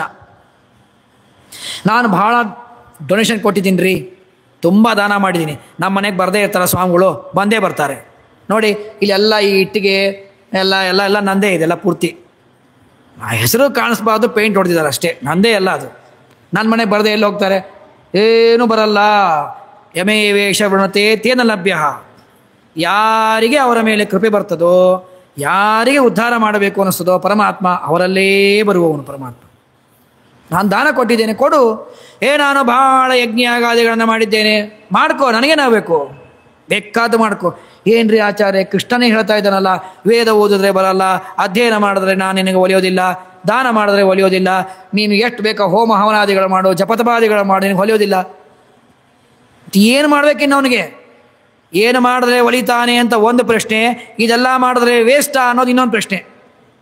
ಕೃಷ್ಣ ಹೇಳ್ತಾನೆ, ಅದು ಮಾಡಿದ್ದು ವೇಸ್ಟ್ ಅಲ್ಲ, ಏನು ಮಾಡಿದ್ರೆ ಒಲಿತೇನೆ? ಹೇಳ್ತಾನೆ ಪರಮಾತ್ಮ, ಕೇವಲ ಭಕ್ತಿಯಿಂದ ನಾನು ಒಲಿತೇನೆ. ಇದೆಲ್ಲದರ ಜೊತೆಗೆ ಭಕ್ತಿ ಬೇಕು. ನಾನು ಶಾಸ್ತ್ರಾಭ್ಯಾಸ ಮಾಡ್ತೇನೆ, ಭಕ್ತಿಯಿಂದ ಮಾಡಬೇಕು. ಭಕ್ತಿಯಿಂದ ಮಾಡಬೇಕು. ನಾನು ದಾನವನ್ನು ಕೊಡ್ತೇನೆ, ಭಕ್ತಿಯಿಂದ ಮಾಡು. ನಿನ್ನ ಕಡೆ ದುಡ್ಡಿದೆ ಅಂತ ದಾನ ಮಾಡೋದಲ್ಲ, ಅಥವಾ ದಾನ ಮಾಡಿದ ಮೇಲೆ ಮಾಡಿದೆ ಅಂತ ಅಹಂಕಾರ ಪಡುವುದಲ್ಲ, ಭಕ್ತಿಯಿಂದ ಮಾಡು. ಯಜ್ಞಯಾಗಾದಿಗಳನ್ನು ಏನೋ ಜ್ಯೋತಿಷ್ಕರು ಹೇಳಿದ್ದಾರೆ, ನನಗೆ ರಾಹು ಜಪ ಮಾಡಬೇಕಂತೆ, ಹೋಮ ಮಾಡಬೇಕಂತೆ ಅಂತಲ್ಲ. ನಿನ್ನ ಉದ್ಧಾರಕ್ಕೆ ವಿಷ್ಣು ಪ್ರೇರಣೆಯ ವಿಷ್ಣು ಪ್ರೀತ್ಯರ್ಥಂ ಅಂತ ಮಾಡು, ಆಗ ನಾನು ನಿನಗೆ ಒಲಿತೇನೆ. ಹೀಗೆ ಪರಮಾತ್ಮ ಹೇಳ್ತಾನೆ, ತದೇವ ಮೇ ರೂಪವಿದಂ ಪ್ರಪಶ್ಯ. ಅದೇ ರೂಪ ಅಪ್ಪ, ಇದು ಬೇರೆ ರೂಪ ಅಲ್ಲ, ಅದೇ ರೂಪ ಇದು, ಅದನ್ನು ಅವಶ್ಯವಾಗಿ ದರ್ಶನ ಮಾಡಿಕೋ. ನಾನೇ ವಿಶ್ವರೂಪ, ವಿಶ್ವರೂಪನೇ ನಾನು, ಬೇರೆ ಯಾವ ಭೇದ ಇಲ್ಲೇ ಇಲ್ಲ, ಅವಶ್ಯವಾಗಿ ಒಂದೇ ರೂಪ. ಆಗ ಇಷ್ಟು ಅರ್ಜುನನ ಪ್ರಾರ್ಥನೆ ಮಾಡಿದಾಗ ಪರಮಾತ್ಮ ತನ್ನ ವಿಶ್ವರೂಪವನ್ನು ಶಾಂತಗೊಳಿಸ್ತಾ ಇದ್ದಾನೆ, ಉಪಸಂಹಾರ ಮಾಡ್ತಾ ಇದ್ದಾನೆ. ಸಂಜೆ ಹೇಳ್ತಾನೆ, ಇತ್ಯರ್ಜುನಂ ವಾಸುದೇವಸ್ತತೋಕ್ತ ಸ್ವಕಂ ರೂಪಂ ದರ್ಶಯಾಮಾಸ ಭೂಯಃ. ಏನು ಕೃಷ್ಣ ತಾನು ಮೊದಲಿನ ರೂಪದಲ್ಲಿ ಇದ್ದ ಅದೇ ರೂಪವನ್ನು ಕೃಷ್ಣ ಅರ್ಜುನನಿಗೆ ತೋರಿಸ್ತಾ ಇದ್ದಾನೆ. ಆಗ ಅರ್ಜುನನಿಗೆ ಮನಸ್ಸು ಶಾಂತವಾಗ್ತಾ ಇದೆ. ಎಲ್ಲೋ ಹೋಗಿಬಿಟ್ಟಿದ್ದ ಅರ್ಜುನ, ಏನೋ ಆಗೋಗಿತ್ತು ಅವನಿಗೆ, ಎಚ್ಚರಿಕೆನೇ ಇಲ್ಲ ಅವನಿಗೆ. ಈಗ ಹೋಶ್ ಬಂದಂಗೆ ಆಯ್ತು ಅವನಿಗೆ. ಹಬ್ಬ ಆಯಿತು, ಇಲ್ಲೇ ಇದ್ದೀವಲ್ಲ ಎಲ್ಲರೂ, ಸಂತೋಷ. ಅವನಿಗೆ ಎಚ್ಚರಿಕೆ ಆಗಿದೆ. ಅದಾದ ಮೇಲೆ ಅರ್ಜುನ ಹೇಳ್ತಾನೆ, ದೃಷ್ಟ್ವೇದಂ ಮಾನುಷಂ ರೂಪಂ ತವ ಸೌಮ್ಯಂ ಜನಾರ್ದನ ಇದಾನೀಂ ಅಸ್ಮಿ ಸಂವೃತ್ತ ಸಚೇತ ಪ್ರಕೃತಿಂ ಗತಃ. ಈ ಪ್ರಸನ್ನ ರೂಪವನ್ನು ನೋಡಿದ ಮೇಲೆ ಹಬ್ಬ ಆಯಿತು, ಶಾಂತತೆ ಆಯಿತು ಅವನ ಮನಸ್ಸಿನಲ್ಲಿ. ಶ್ರೀ ಭಗವಾನುವಾಚ ಸುದುರ್ದರ್ಶ ವಿಧಂ ರೂಪಂ ದೃಷ್ಟವಾನಸಿ ಯನ್ಮಮ ದೇವಾಪ್ಯಸ್ಯ ರೂಪಸ್ಯ ನಿತ್ಯಂ ದರ್ಶನ ಕಾಂಕ್ಷಿಣಃ. ಹೋಯ್ತು, ರೂಪ ಹೋಯ್ತು. ಇನ್ನು ಅರ್ಜುನ, ನೀನು ಎಷ್ಟು ಕೇಳಿದ್ರು ನಾನು ರೂಪ ತೋರಿಸೋದಿಲ್ಲ, ನಾನು ತೋರಿಸಲ್ಲ, ಮುಗೀತು. ಚಾತುರ್ಮಾಸ ಮಾಡ್ತೀವಿ, ಎಲ್ಲರ ಅನುಭವ.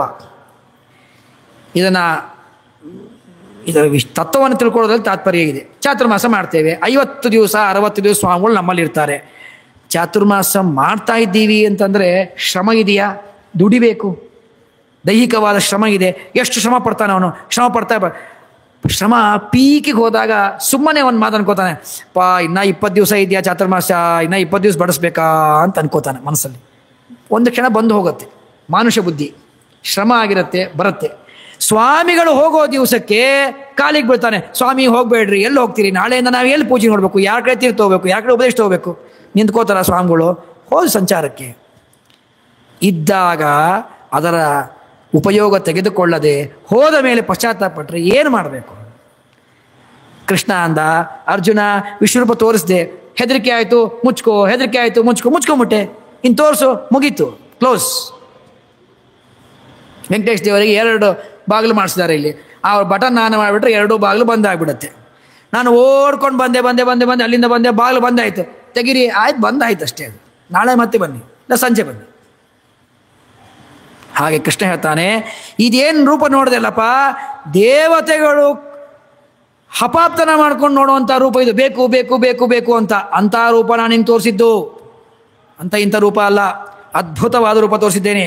ನಾಹಂ ವೇದೈಹಿ ನ ತಪಸಾ ನ ದಾನೇನ ನ ಸ ಇಜ್ಜಯ ಶಕ್ಯ ಏವಂ ವಿದೋ ದೃಷ್ಟವಾನಸಿ ಮಾಂ ಯಥಾ ಭಕ್ತ್ಯಾ ತ್ವನನ್ಯಯ ಶಕ್ಯ ಅಹಮೇವಂ ವಿದೋರ್ಜುನ. ತಿಳ್ಕೊ, ಕೇವಲ ಭಕ್ತಿಯಿಂದ ನಾನು ನಿನಗೆ ಒಲಿದು ಬರ್ತೇನೆ. ಭಕ್ತಿ ಇಲ್ಲದೇನೆ ಸರ್ವಥಾ ನಾನು ಒಲಿದು ಬರುವುದಿಲ್ಲ. ಜ್ಞಾತುಂ ದ್ರಷ್ಟುಂಚ ತತ್ವೇನ ಪ್ರವೇಷ್ಟುಂಚ ಪರಂತಪ ಮತ್ಕರ್ಮಕೃತ ಮತ್ಪರಮಃ ಮದ್ಭಕ್ತ ಸಂಗವರ್ಜಿತ ನಿರ್ವೈರ ಸರ್ವಭೂತೇಷು ಯಸ್ಸಮಾಮೀತಿ ಪಾಂಡವ. ಭಕ್ತಿಯನ್ನು ಮಾಡಿ ನನ್ನನ್ನು ಹೊಂದಬೇಕು. ಯಾರು ನನ್ನನ್ನು ಹೊಂತಾರೆ? ನನ್ನನ್ನು ಹೊಂದುತ್ತಾರೆ ಅಂತ ಹೇಳಿ 3-4 ವಿಷಯಗಳನ್ನು ಹೇಳಿ ಕೃಷ್ಣ ಹೇಳ್ತಾನೆ. ನಿರ್ವೈರ ಸರ್ವಭೂತಾನ, ಶ್ರೀಮದಾಚಾರ್ಯ ಹೇಳ್ತಾರೆ, ಸಾಧರ ಸರ್ವಜಂತೂನ, ಎಲ್ಲ ಜೀವರಾಶಿಗಳಲ್ಲಿಯೂ ಕೂಡ ದಯೆ ಇರಬೇಕು. ಯಾರನ್ನು ದ್ವೇಷ ಮಾಡಬಾರ್ದು. ಅವರು ನಮ್ಮನ್ನು ದ್ವೇಷ ಮಾಡಲಿ, ನಾವು ಅವರನ್ನು ದ್ವೇಷ ಮಾಡಬಾರ್ದು, ಸರ್ವತಾ ದ್ವೇಷ ಮಾಡಬಾರ್ದು, ಸರ್ವತಾ ಅವರನ್ನು ದ್ವೇಷ ಮಾಡಬಾರ್ದು. ನಿರ್ವೈರ ಸರ್ವಭೂತೇಷು ಸಂಘವರ್ಜಿತ, ಇಡೀ ಜಗತ್ತಿನಲ್ಲಿ ವೈರಾಗ್ಯವನ್ನು ತಾಳಬೇಕು.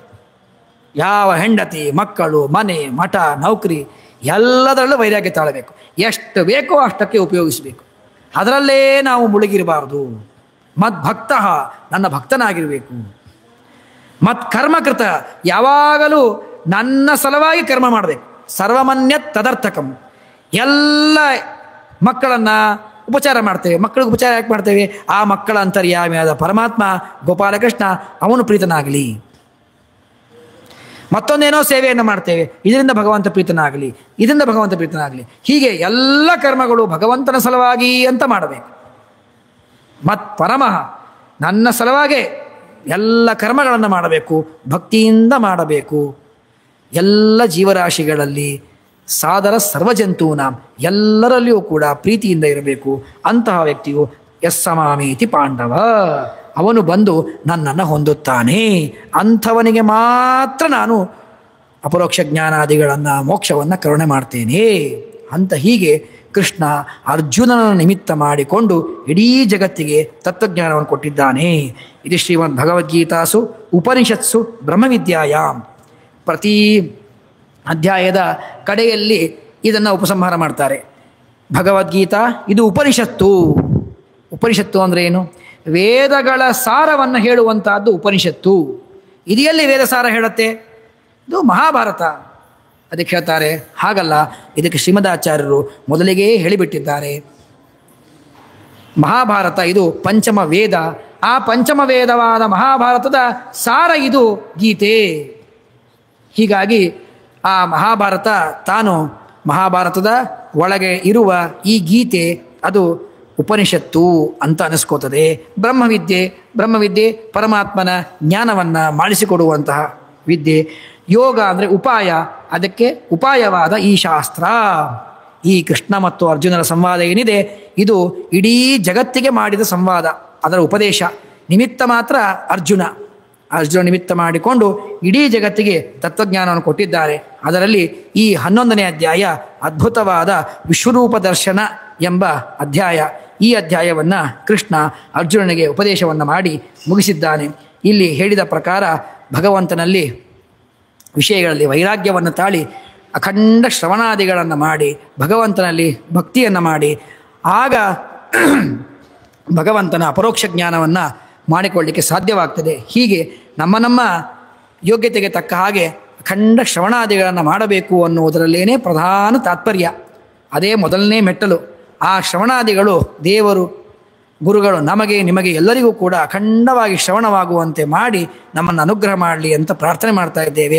ಯಸ್ಸರ್ವ ಗುಣಸಂಪೂರ್ಣ ಸರ್ವದೋಷ ವಿವರ್ಜಿತ ಪ್ರಿಯತಾಂ ಪ್ರೀತಯೇವಾಲಂ ವಿಷ್ಣುರಮೇ ಪರಮಸುಹೃತ ನಾಹಂಕರ್ತ ಹರಿಕರ್ತ ತತ್ಪೂಜಾ ಕರ್ಮಚಾಕಿಲಂ ತಥಾಪಿ ಮತ್ಕೃತಾ ಪೂಜಾ ತತ್ಪ್ರಸಾದೇನ ನಾಣ್ಯತಾ ತದ್ಭಕ್ತಿಸ್ತತ್ಫಲಂ ಮಹ್ಯಂ ತತ್ಪ್ರಸಾದ ಪುನಃ ಪುನಃ ಕರ್ಮಣ್ಯಾಸೋ ಹರಾವೇವಂ ವಿಷ್ಣೋ ತೃಪ್ತಿಕರ ಸದಾ ಅನೇನ ಭಾವಿಯತ್ ಪುಣ್ಯಂ ಅವಾಪ್ನೋತು ಗುರುನ್ಮಮ ಶ್ರೀಕೃಷ್ಣಾರ್ಪಣಮಸ್ತು.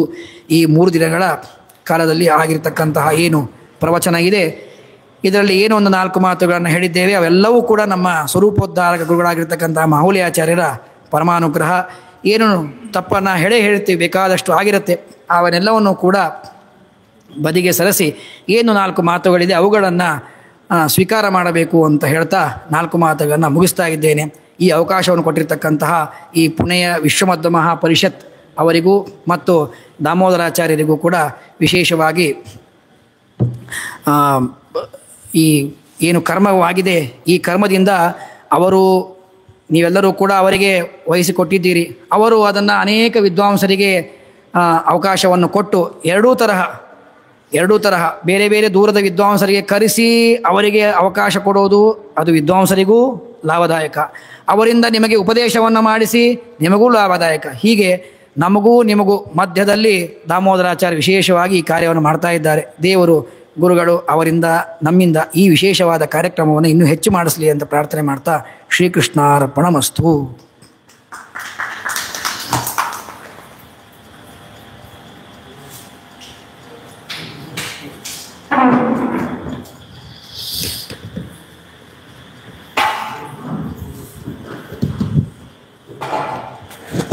ಕಳೆದ 3 ದಿನಗಳಿಂದ ನಮ್ಮ ಪುಣೆ ಉತ್ತರಾದಿ ಮಠದಲ್ಲಿ ಪಂಡಿತ ಅನಿರುದ್ಧಾಚಾರ್ಯ ನಾಯ್ಕ್ ಬೆಂಗಳೂರು ಇವರು ಭಗವದ್ಗೀತೆಯ 11ನೇ ಅಧ್ಯಾಯದ ಸಾರವನ್ನು ನಮಗೆ ತಿಳಿಸಿಕೊಟ್ಟಿದ್ದಾರೆ. ತುಂಬ ಕಠಿಣವಾಗಿರ್ತಕ್ಕಂಥ ಅಧ್ಯಾಯ. ಗೀತಾ ತಾತ್ಪರ್ಯದಲ್ಲಿ ಶ್ರೀಮದ್ ಆಚಾರ್ಯರು ಈ ಸಂದರ್ಭದಲ್ಲೇನೆ ವಿಶೇಷದ ಸಮರ್ಥನೆಯನ್ನು ಮಾಡ್ತಾರೆ. ಬಹಳ ಕಠಿಣವಾಗಿರ್ತಕ್ಕಂಥದ್ದು, ಬಹಳ ಕ್ಲಿಷ್ಟವಾದಂಥದ್ದು. ಇಷ್ಟಿದ್ರೂ ಆ ಎಲ್ಲ ವಿಷಯಗಳನ್ನು ನಾವು ತಿಳ್ಕೊಳ್ಳುವಂತೆ, ನಮ್ಮ ಮನಸ್ಸಿಗೆ ಮುಟ್ಟುವಂತೆ ಆಚಾರ್ಯರು ತಿಳಿಸಿದ್ದಕ್ಕಾಗಿ ಅವರಿಗೆ ವಿಶೇಷವಾದಂತಹ ಧನ್ಯವಾದ ಪೂರ್ವಕವಾದಂತಹ ನಮಸ್ಕಾರಗಳನ್ನು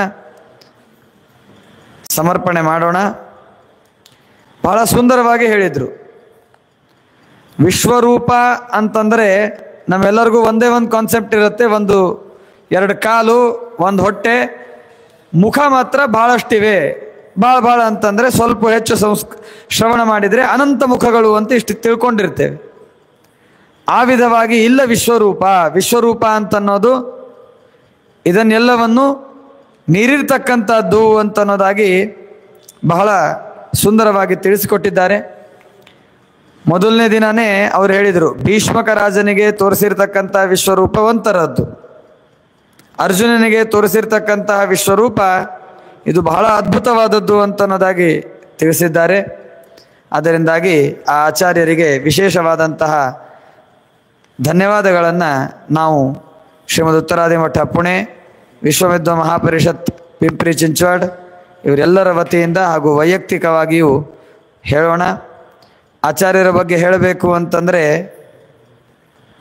ಪಂಡಿತ ಅನಿರುದ್ಧಾಚಾರ್ಯ ನಾಯ್ಕ್ ಇವರು ಮುಂಬಯಿಯ ಸತ್ಯಧ್ಯಾನ ವಿದ್ಯಾಪೀಠದಲ್ಲಿ ಸುಧಾಂತ ವೇದಾಂತ ಅಧ್ಯಯನವನ್ನು ಮಾಡಿ ವಿದ್ಯಾಪೀಠದಲ್ಲೇ ಸುಧಾಮಂಗಳಾದ ಇದ್ದು ವಿಶೇಷವಾಗಿ ಸಮಗ್ರ ಶ್ರೀಮನ್ಯಾಯ ಸುಧೆಯನ್ನು ತಯಾರು ಮಾಡಿ ಸ್ವಾಮಿಗಳವರ ದಿವ್ಯ ಸನ್ನಿಧಾನದಲ್ಲಿ ಸಮಗ್ರವಾದಂಥ ಸುಧೆಯನ್ನು ಪರೀಕ್ಷೆ ಕೊಟ್ಟು 98 ಅಂಕಗಳಿಂದ ಉತ್ತೀರ್ಣರಾಗಿ ಸ್ವಾಮಿಗಳವರ ಪರಿಪೂರ್ಣ ಅನುಗ್ರಹಕ್ಕೆ ಪಾತ್ರರಾಗಿದ್ದಾರೆ.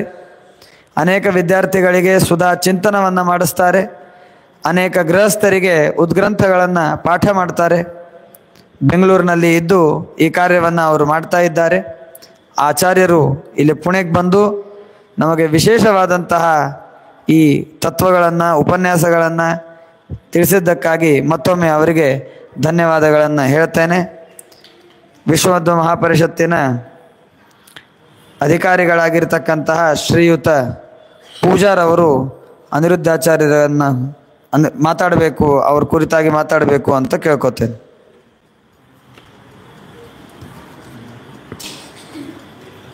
ಹರಿ ಶ್ರೀನಿವಾಸ, ನಮ್ಮ ವಿಶ್ವಮಧು ಪರಿಷತ್ತಿನ ಪರವಾಗಿ ಈ ಗೀತಾಭಿಯಾನವನ್ನು ಕಳೆದ ನವೆಂಬರ್ದಿಂದ ಶುರು ಮಾಡಿದ್ದೇವೆ. ಇದು ಅವಿರತವಾಗಿ ಈಗ 11ನೇ ಅಧ್ಯಾಯದವರೆಗೂ ಬಂದಿದೆ. ನಮ್ಮ ಸುಯೋಗ ನಮ್ಮ ಆಚಾರ್ಯರಾದಂಥ ಪಂಡಿತ್ ಅನಿರುದ್ಧಾಚಾರ್ಯ ನಾಯಕ್ ಅವರು ಬೆಂಗಳೂರಿಂದ ಇಲ್ಲಿ ಬಂದು ನಮ್ಮೆಲ್ಲರಿಗೂ ಇದೀಗ ನಮ್ಮ ಪಂಡಿತ್ ದಾಮೋದರಾಚಾರ್ಯ ಹೇಳಿದಂಗೆ ಮನಮುಟ್ಟುವಂತೆ ಬಹಳ ಸವಿಸ್ತಾರವಾಗಿ ಎಲ್ಲರಿಗೂ ತಿಳಿಸಿಕೊಟ್ಟಿದ್ದಾರೆ. ನಮ್ಮ ವಿಶ್ವಮಧು ಪರಿಷತ್ತಿನ ಪರವಾಗಿ, ನಿಮ್ಮೆಲ್ಲರ ಪರವಾಗಿ ಅವರಿಗೆ ನಮಸ್ಕಾರ ಪೂರ್ವಕ ಧನ್ಯವಾದಗಳು. ಈ ಒಂದು ಸಂಚಿಕೆ ಪ್ರತಿ ತಿಂಗಳು, ಪ್ರತಿ ಮಾಸದಲ್ಲೂ ನಾವು ಮುಂದುವರಿಸ್ತಾ ಇದ್ದೇವೆ.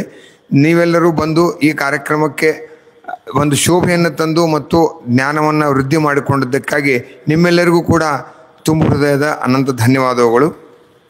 ಈ ಕಾರ್ಯಕ್ರಮಕ್ಕೆ ಪ್ರತಿ ತಿಂಗಳು ಕೂಡ ನಮಗೆ ಉತ್ತರಾದಿ ಮಠ ಪುಣೆ ಈ ಒಂದು ಜಾಗದಲ್ಲಿ ವರಪ್ರದ ವೆಂಕಟೇಶ್ವರ ದೇವಸ್ಥಾನದಲ್ಲಿ ನಮ್ಮೆಲ್ಲರ ಜೊತೆಗೆ ನಮ್ಮನ್ನು ಆಶೀರ್ವದಿಸಿ ನಮ್ಮನ್ನು ಗೈಡ್ ಮಾಡಿ ಮಾರ್ಗದರ್ಶನ ಮಾಡಿದಂಥ ದಾಮೋದರಾಚಾರ್ಯ ದೇಶಪಾಂಡೆ ಅವರು ಮತ್ತು ಅವರ ಕುಟುಂಬದವರಿಗೂ ಕೂಡ ನಿಮ್ಮೆಲ್ಲರ ಪರವಾಗಿ ವಿಶ್ವಮಧು ಪರಿಷತ್ ಪರವಾಗಿ ಧನ್ಯವಾದಗಳನ್ನ ಅರ್ಪಿಸ್ತಾ ಇದ್ದೇನೆ. ದಯವಿಟ್ಟು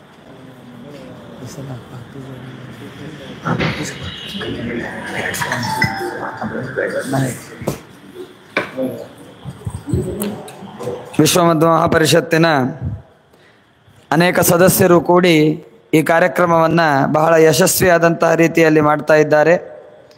ಈ ಬಾರಿ ಪಂಡಿತರ ವಿಶೇಷವಾದಂತಹ ಪೂಜೆಯನ್ನು ಮಾಡುವಂತಹ ಒಂದು ಸೌಭಾಗ್ಯ ನಮ್ಮ ಖೈರಾಟ್ಕರ್ ಅವರು ಪಡೆದಿದ್ದಾರೆ. ಖೈರಾಟ್ಕರ್ ಅವರು ಆಚಾರ್ಯರ ಪಾದಪೂಜೆಯನ್ನು ಮಾಡಿ ವ್ಯಾಸಪೂಜೆಯನ್ನು ಮಾಡಬೇಕು. ಆಚಾರ್ಯರು ಪ್ರತಿ ಆಚಾರ್ಯರು ಬರ್ತಾರೆ, ನಮಗೆ ಎಷ್ಟು ಸಾಧ್ಯವೋ ಅಷ್ಟು ಏನೋ ಅನುಕೂಲ ಮಾಡುವ ಪ್ರಯತ್ನ ಮಾಡ್ತಿರ್ತೇವೆ. ಈ ಎಲ್ಲ ಮಹಾ ವಿದ್ವಾಂಸರು ಅನೇಕ ಕಡೆಗೆ ಹೋದಾಗ ಇನ್ನೂ ವಿಶೇಷವಾದಂಥ ವ್ಯವಸ್ಥೆ ಆಗ್ತಿರ್ತದೆ. ಅದರಿಂದ ಏನಾದರೂ ಲೋಪದೋಷಗಳು ನಮ್ಮಿಂದ ನಡೆದಿದ್ದರೆ ಆಚಾರ್ಯರು ದೊಡ್ಡ ಮನಸ್ಸು ಮಾಡಿ ಕ್ಷಮಿಸಬೇಕು ಅಂತ ಈ ಸಂದರ್ಭದಲ್ಲಿ ಕೇಳ್ಕೋತೇವೆ. ಆಚಾರ್ಯರ ಪಾದಪೂಜೆಯನ್ನು ಮಾಡಬೇಕು. ಆಚಾರ್ಯರು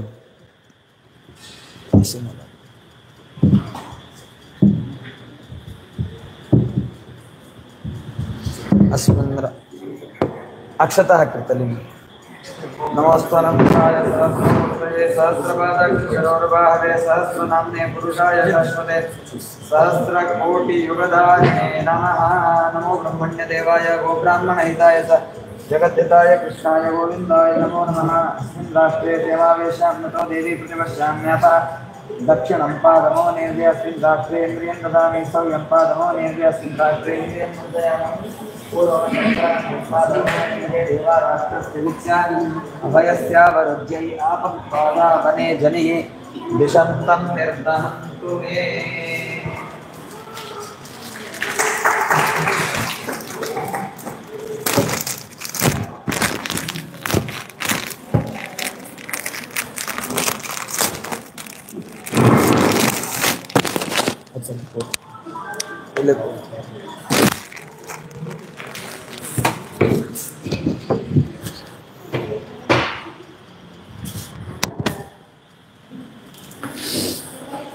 ನಮ್ಮಲ್ಲಿ ಪ್ರತಿ ತಿಂಗಳು ನಮ್ಮ ಪಂಡಿತರು ಇಲ್ಲಿ ಬಂದಾಗ ಅವರ ಒಂದು ಸೇವಾ ಭತ್ಯವನ್ನು ನಮ್ಮ ವಿಶ್ವಮಧ್ವ ಪರಿಷತ್ನಿಂದ ಕೊಡ್ತೀವಿ.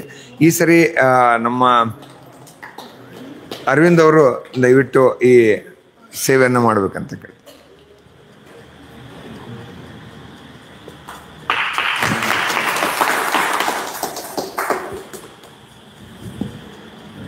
ಮಂಗಳಾರತಿ ಮಾಡಿ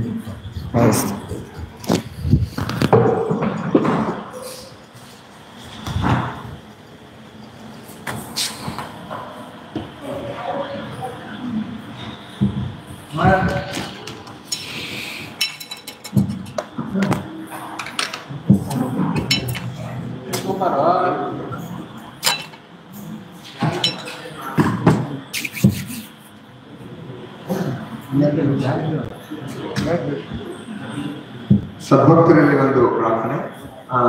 ಈ ಮಂಗಳಾರತಿಯನ್ನು ಮುಗಿದ ತಕ್ಷಣ ಮೇಲ್ಗಡೆ ಅಲ್ಪೋಪಹಾರದ ವ್ಯವಸ್ಥೆ ಮಾಡಲಾಗಿದೆ. ದಯವಿಟ್ಟು ಎಲ್ಲರೂ ಸ್ವೀಕರಿಸಬಹುದು ಅಂತ.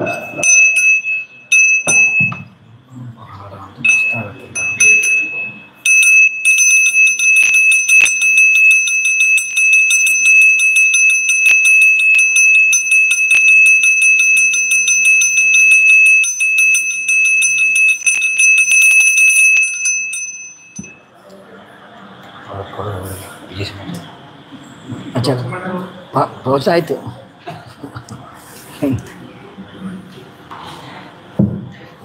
ತೆಗೆದಿಟ್ಕೊ ಇದು.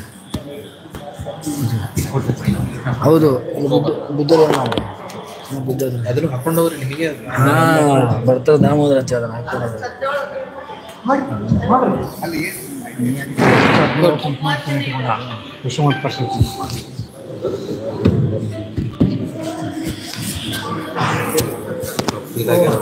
ಬರುವ ಆಗಸ್ಟ್ 17 ತಾರೀಖರಂದು ನಮ್ಮ ಶ್ರೀಮದ್ ಉತ್ತರಾದಿ ಮಠ ಪುಣೆಯಲ್ಲಿ ವಿಶ್ವಮಧ್ವ ಮಹಾಪರಿಷತ್ತಿನ ವತಿಯಿಂದ ಕುಂಕುಮಾರ್ಚನಾ ಕಾರ್ಯಕ್ರಮ ನಡೆಯಲಿದೆ. ಎಲ್ಲ ಸುಮಂಗಲಿ ಸ್ತ್ರೀಯರು ವಿಶೇಷವಾಗಿ ಬಂದು ಪಾಲ್ಗೊಂಡು ಕುಂಕುಮಾರ್ಚನಾ ಕಾರ್ಯಕ್ರಮದಲ್ಲಿ ವಿಶೇಷವಾದಂಥ ಲಕ್ಷ್ಮೀದೇವಿಯ ಅನುಗ್ರಹವನ್ನು ಪಡಿಬೇಕು ಅಂತ ಈ ಸಂದರ್ಭದಲ್ಲಿ ಕೇಳ್ಕೊತೇವೆ. ಆಗಸ್ಟ್ 17 ದಯವಿಟ್ಟು ಎಲ್ಲರೂ ಬರಬೇಕು. ನಿಮ್ಮ ಮಿತ್ರರು ಗೆಳತಿಯರು ಎಲ್ಲರಿಗೂ ಕೂಡ ಇದನ್ನು ತಿಳಿಸಬೇಕಾಗಿ ಪ್ರಾರ್ಥನೆ. ಆಗಸ್ಟ್ 17 ಆದಿತ್ಯವಾರ ಆಗ್ತದೆ. ಅದಕ್ಕೆ ಎಲ್ಲರೂ ಕೂಡ ಜಾಸ್ತಿ ಸಂಖ್ಯೆಯಲ್ಲಿ ಬಂದು ಕಾರ್ಯಕ್ರಮವನ್ನು ಯಶಸ್ವಿಗೊಳಿಸಬೇಕು. ಮತ್ತು ಇದರ ಪೂರ್ತಿ ವಿವರಗಳನ್ನು